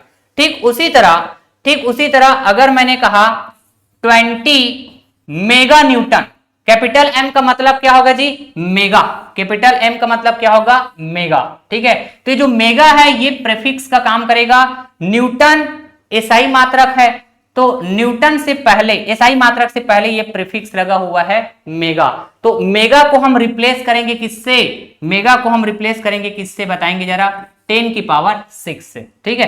तो मैंने लिखा सबसे पहले तो ये 20 गुणा 10 की पावर 6 और ये बच गया वो न्यूटन। समझ पा रहे हैं क्या बात, इस तरह से। तो ऐसे बहुत सारे हैं, जैसे कि हमने कहा जी, हमने कहा 20 मेगा पास्कल, तो आप बोलेंगे सर 20 गुणा 10 की पावर 6 पास्कल। समझ पाए? बहुत बढ़िया। अच्छा, इसके अलावा अगर मैंने कहा 100 गीगा न्यूटन, 100 गीगा न्यूटन, तो गीगा का मतलब क्या होता है जी? तो गीगा का मतलब होता है 10 की पावर 9, और इसका जो नोटेशन है, सिंबल है, वो कैपिटल जी। तो गीगा को आप रिप्लेस कर देंगे 10 की पावर 9 से। ठीक है जी, तो मैंने लिखा यहां पे 100 गुणा 10 की पावर 9 न्यूटन। समझ गए? तो इसी तरह से एक्सा बोलने से क्या होगा जी? 10 की पावर 18, सिंबल रहेगा कैपिटल ई। पेटा बोलने से क्या होगा? 10 की पावर 15, सिंबल रहेगा कैपिटल पी। टेरा बोलने से अभी बताया मैंने 10 की पावर 12, सिंबल रहेगा कैपिटल टी। गीगा बोलने से 10 की power 9, capital G symbol use करेंगे। मेगा बोलने से 10 की पावर 6, कैपिटल एम हम सिंबल यूज करेंगे। ठीक है जी। और भी है क्या सर? हाँ जी बिल्कुल, इधर आइए। मैंने कहा जी अगला एसआई प्रीफिक्स कुछ इस तरह से होने वाले हैं, जैसे मिली, माइक्रो, नैनो, पीको, फेम्टो। इसमें से मोस्ट इंपॉर्टेंट अगर हम कहें तो ये माइक्रो है और नैनो है, जो बार बार पूछे जाते हैं आपके डिफरेंट एग्जाम्स में। व्यापम के लिए भी काफी इंपॉर्टेंट है, आपके सीजी प्रयोगशाला परिचालक परीक्षा के लिए, तो ध्यान से सुनिएगा। मैंने कहा अगर प्रीफिक्स मिली है तो मिली को हम रिप्लेस कर सकते हैं 10 की पावर -3 से, या फिर मिली का सिंबल कहें स्मॉल एम। ठीक, तो जैसे कि मैंने कहा 100 mm, इसका मतलब क्या हुआ? 100 मिलीमीटर। ये पहला वाला जो एम है ये मिली को बता रहा है। किसको बता रहा है? मिली। ठीक है जी। तो मिली की जगह हम क्या रिप्लेस करेंगे दोस्तों? आप कहेंगे जी 10 की पावर -3, और यहां पे बच गया मीटर। ठीक है, और 100 था तो 100 का गुणा कर दिए। समझ पा रहे हैं क्या? अब यहां 10 की पावर -3 मतलब डिवाइड हो जाएगा 1000 का। ठीक है जी। अरे 10 की पावर 3 मतलब 1000, तो इस तरह से डिवाइड कर देंगे तो ये मीटर में आएगा। तो कुल मिला के बात ये बने 1/10 मीटर, मतलब 0.1 मीटर। ठीक है, तो आप कह पाएंगे 100 mm या फिर 100 मिलीमीटर बराबर क्या हो जाएगा? 0.1 मीटर। इस तरह से बात करेंगे कि नहीं, बताइए। वैसे ही माइक्रो, ठीक है, तो माइक्रो को आप रिप्लेस कर सकते हैं किससे भाई साहब? 10 की पावर -6 से। ध्यान रखिएगा, 10 की पावर -6 लिखा है, इसको आप म्यू से रिप्लेस कर सकते हैं। अगर म्यू लिखा हुआ है तो 10 की पावर -6 से रिप्लेस कर सकते हैं, और म्यू का मतलब क्या है? माइक्रो है। ठीक है, मतलब माइक्रो को हम रिप्रेजेंट करते हैं सिंबॉलिक लेटर म्यू। ठीक है, बहुत बढ़िया। अगर हम कहें जी यहां पे जैसे कि 10 माइक्रोमीटर, तो आपने कहा 10 गुणा 10 की घात -6 हो जाएगा ये। अरे म्यू को रिप्लेस करेंगे 10 की पावर -6 से, कर दिया, और यहां बच गया मीटर। यही लिखेंगे कि नहीं लिखेंगे, बताइए। हाँ सर, बात तो सही है। वैसे ही नैनो को आप रिप्लेस करेंगे 10 की पावर -9 से। ठीक है, और या फिर कह सकते हैं सिंबॉलिक लेटर स्मॉल एन का इस्तेमाल किया जाएगा नैनो के लिए, तो स्मॉल एन की जगह आप 10 की पावर -9 रिप्लेस कर सकते हैं। ठीक है, देखिए रेलवे में पूछे गए सवाल है 1 नैनोमीटर बराबर क्या होगा? तो आप बोलेंगे सर 1 नैनोमीटर बराबर हम लिखेंगे, सर नैनो का मतलब होता है 10 की पावर -9, यहां पे लिख देंगे मीटर, और यहां पे 1 का गुणा, ऐसा लिख सकते हैं कि नहीं? ठीक है, अच्छा, या फिर आप डायरेक्ट बोल सकते थे 10 की पावर -9 मीटर, क्योंकि 1 का गुणा तो बाय डिफॉल्ट हर नंबर के साथ होता है। हाँ सर। अब देखो मैंने कहा पावर माइनस है, तो माइनस पावर का मतलब 1/, फिर ये 10 का पावर 9 नीचे में आ जाएगा, और किस में है? मीटर में रहेगा। तो यही तो हमारा आंसर हो जाएगा दोस्तों। मीटर में बताना था ना हमको आंसर, तो आपका आंसर क्या हो जाएगा? 1/10 की पावर 9 मीटर। कई बार आप कंफ्यूज में ये ऑप्शन बी लगा के आ जाते हैं। कैसे? सर नैनो का मतलब होता है 10 की पावर -9, दिख तो रहा है। तो ऐसे आपको हवे में नहीं आंसर देना भाई साहब, थोड़ा सा प्रोसेस, इसीलिए तो मैं प्रोसेस कर करके बता रहा हूं किस तरह से आपको इस्तेमाल करना है एसआई प्रीफिक्स का। ठीक है जी, बढ़िया। चलिए, बड़ा ही इंपॉर्टेंट सवाल है, ध्यान से समझने की जरूरत है दोस्तों, बहुत इंपॉर्टेंट। मैंने कहा 1 माइक्रोन बराबर कितने सेंटीमीटर के बराबर होगा? ऑप्शन दिया हुआ डेसिमल फॉर्म में ऑप्शन है, ध्यान दीजिएगा। ठीक है, मैंने कहा कि माइक्रोन का मतलब पहले समझिए। माइक्रोन का मतलब होता है माइक्रोमीटर। तो 1 माइक्रोमीटर बराबर हमको सेंटीमीटर में बतानी है क्या? तो सबसे पहली बात, 1 माइक्रोमीटर बराबर मीटर में क्या होता है? तो 10 की पावर -6 मीटर। हाँ कि ना? अब देखिए मैंने कहा जी 1 माइक्रोमीटर बराबर 10 की पावर -6 मीटर। तो अगर मैंने कहा 10 की पावर -6 मीटर को बदलना सेंटीमीटर में, तो मैंने क्या किया, सेंटी का मतलब -2, पावर में -2, तो 10 की पावर -2 को गुणा किया और डिवाइड किया। कुछ किया मैंने? नहीं किया, मतलब अभी भी ये मीटर में ही है। अरे आपस में कैंसिल हो जाएगा ना भाई, तो 10 की पावर -6 मीटर फिर से वापस आ जाएगा। अब देखिए जरा, अब यहां पे क्या होने वाला है, 10 की पावर -2 इसके जगह हम रिप्लेस करेंगे किसको? सेंटी। ठीक है, तो ये क्या हो जाएगा? सेंटीमीटर। अब ये 10 की पावर -2 जो नीचे में है वो ऊपर जम करेगा और ये 10 की पावर 2 बन जाएगा। गुणा होगा किसके साथ? तो ये 10 की पावर -6 ऑलरेडी जो ऊपर में था इसके साथ गुणा हो जाएगा। फिर इसको आप सॉल्व करेंगे बच्चा, तो गुणा में घात जुड़ जाता है जब आधार क्या होता है? इक्वल होता है। तो आप कहेंगे -6 + 2, तो 10 की पावर -4 हो जाएगा। किस में आएगा? सेंटीमीटर में। तो 1 माइक्रोमीटर बराबर 10 की पावर -4 सेंटीमीटर। लेकिन हमको इस फॉर्मेट में चाहिए क्या? आंसर नहीं, डेसिमल फॉर्म में चाहिए। तो आपने कहा जी 10 की पावर -4 सेंटीमीटर, इसको हम लिख सकते हैं 1/10 की पावर 4 लिखेंगे, और 10 की पावर 4 मतलब इस तरह से बात कर लेंगे 10,000 हो जाएगा क्या ये? ठीक है सर।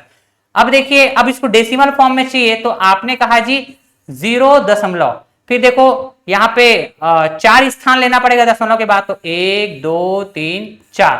ठीक है, तो ये किसमें आएगा? सेंटीमीटर। यही तो हमारा आंसर हो जाएगा भाई साहब, यही हमारा आंसर हो जाएगा। तो option B will be correct. Super तरीके से। अगला सवाल, 1 पिकोमीटर के बराबर क्या होता है? 1 पिकोमीटर मैंने लिखा यहां पे 1 पिकोमीटर। ठीक, 1 पिकोमीटर सवाल के हिसाब से, तो पिको का मतलब हम लिखेंगे 10 की घात -12, और ये हो गया मीटर। ठीक है, बहुत बढ़िया।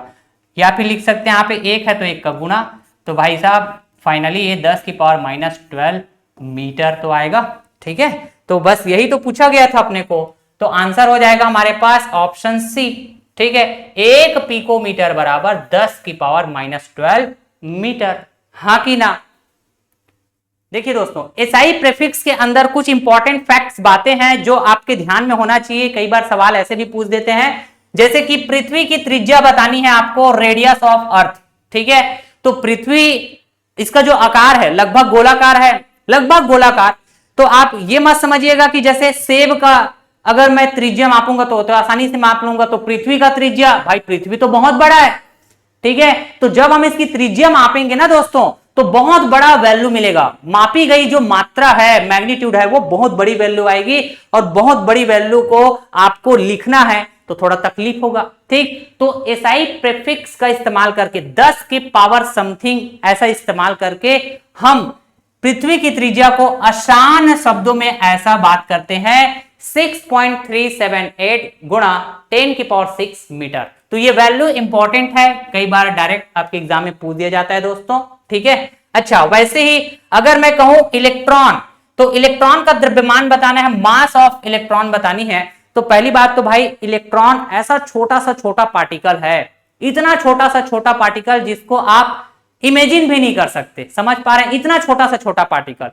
तो भाई साहब अगर उसका द्रव्यमान बताना है, मास बताना है, तो बहुत कम होगा सर, बहुत मतलब बहुत कम।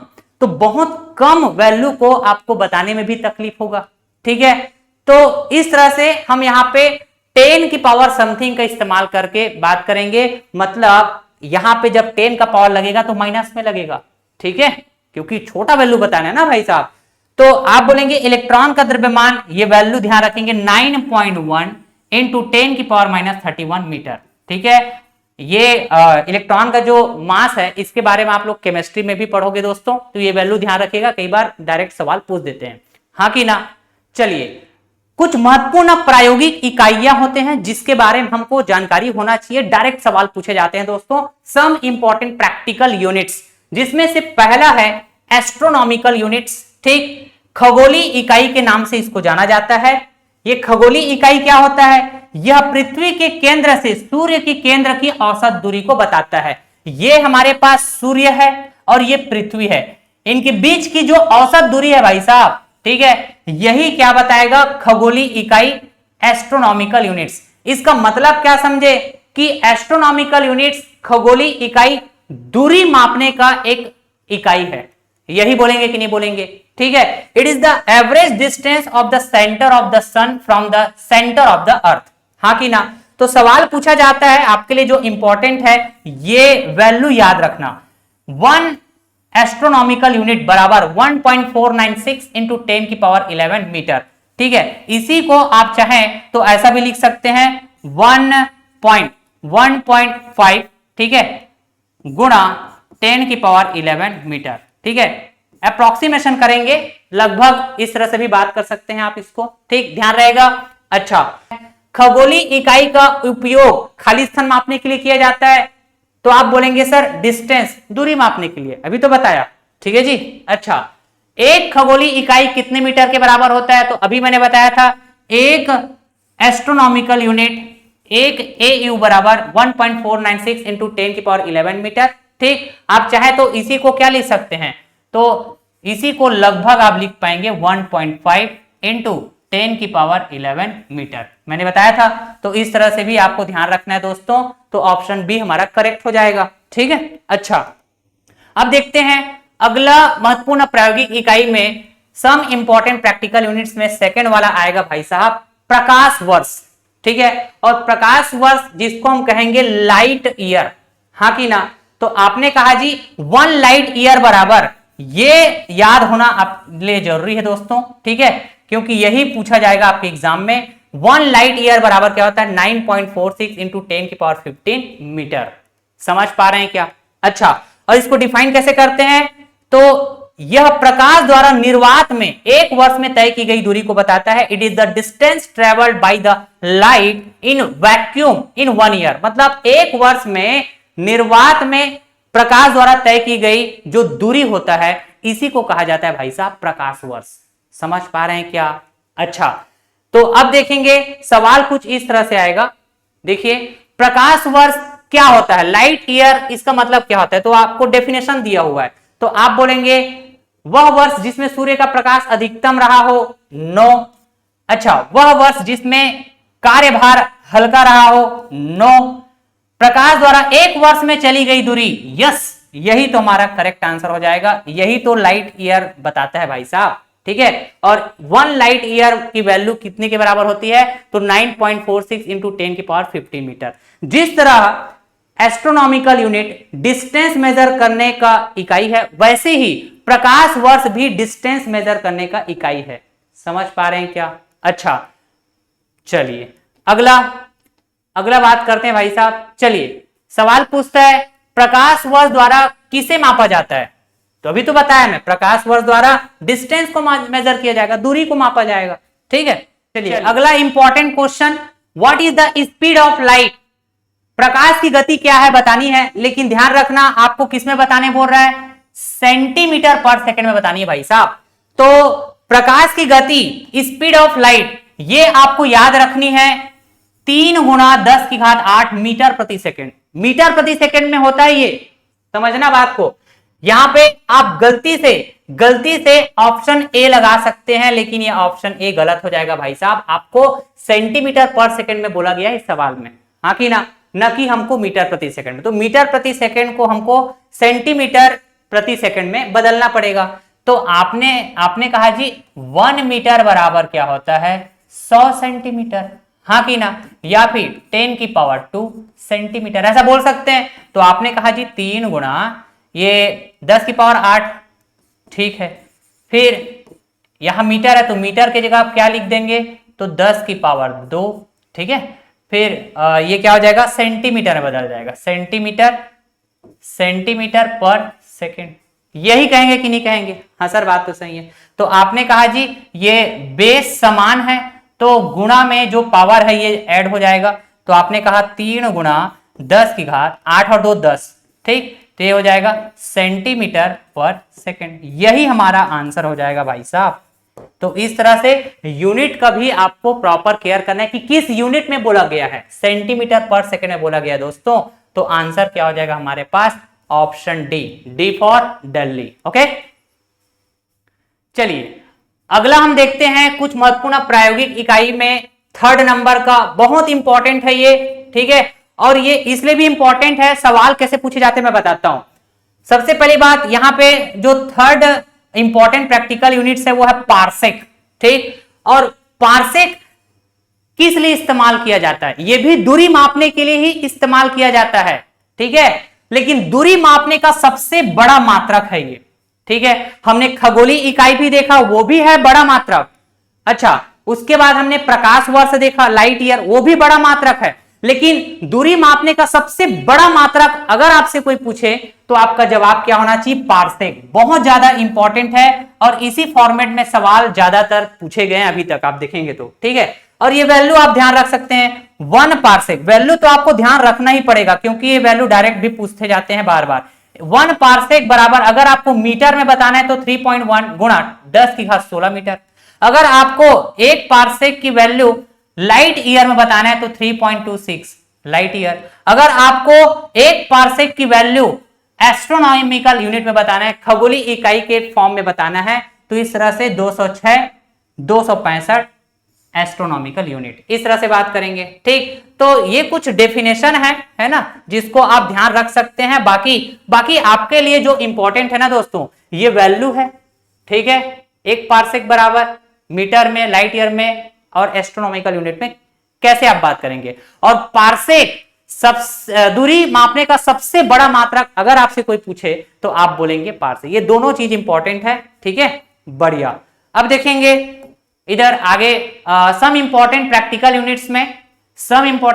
यूनिट्स में हमने कहा जी जैसे छोटी दूरी मापने के लिए, फॉर मेजरिंग स्मॉल डिस्टेंस, ठीक है। तो स्मॉल डिस्टेंस मापने के लिए हम माइक्रोन का इस्तेमाल कर सकते हैं, फर्मी का इस्तेमाल कर सकते हैं। 1 फर्मी बराबर 10⁻⁻15 मीटर, ठीक है जी। अच्छा, वैसे ही एंगस्ट्रॉम का इस्तेमाल कर सकते हैं। 1 एंगस्ट्रॉम मतलब 10⁻10 मीटर। ये बहुत ज्यादा इंपॉर्टेंट है। एंगस्ट्रॉम को हम इस तरह से रिप्रेजेंट करते हैं, ठीक है जी। तो 1 एंगस्ट्रॉम बराबर क्या हो जाएगा, ध्यान रखिएगा, 10⁻10 मीटर। समझ पा रहे हैं क्या, ठीक है, बहुत इंपॉर्टेंट है ये, ठीक। ये पूछे जाते हैं आपको। अगर मैं कहूं दैनिक जीवन में लंबाई मापने के लिए कुछ इंपॉर्टेंट प्रैक्टिकल यूनिट्स है, जैसे कि 1 यार्ड, ये बड़ा इंपॉर्टेंट है। 1 यार्ड बराबर 36 इंच होता है, ठीक। 1 फुट बराबर 12 इंच।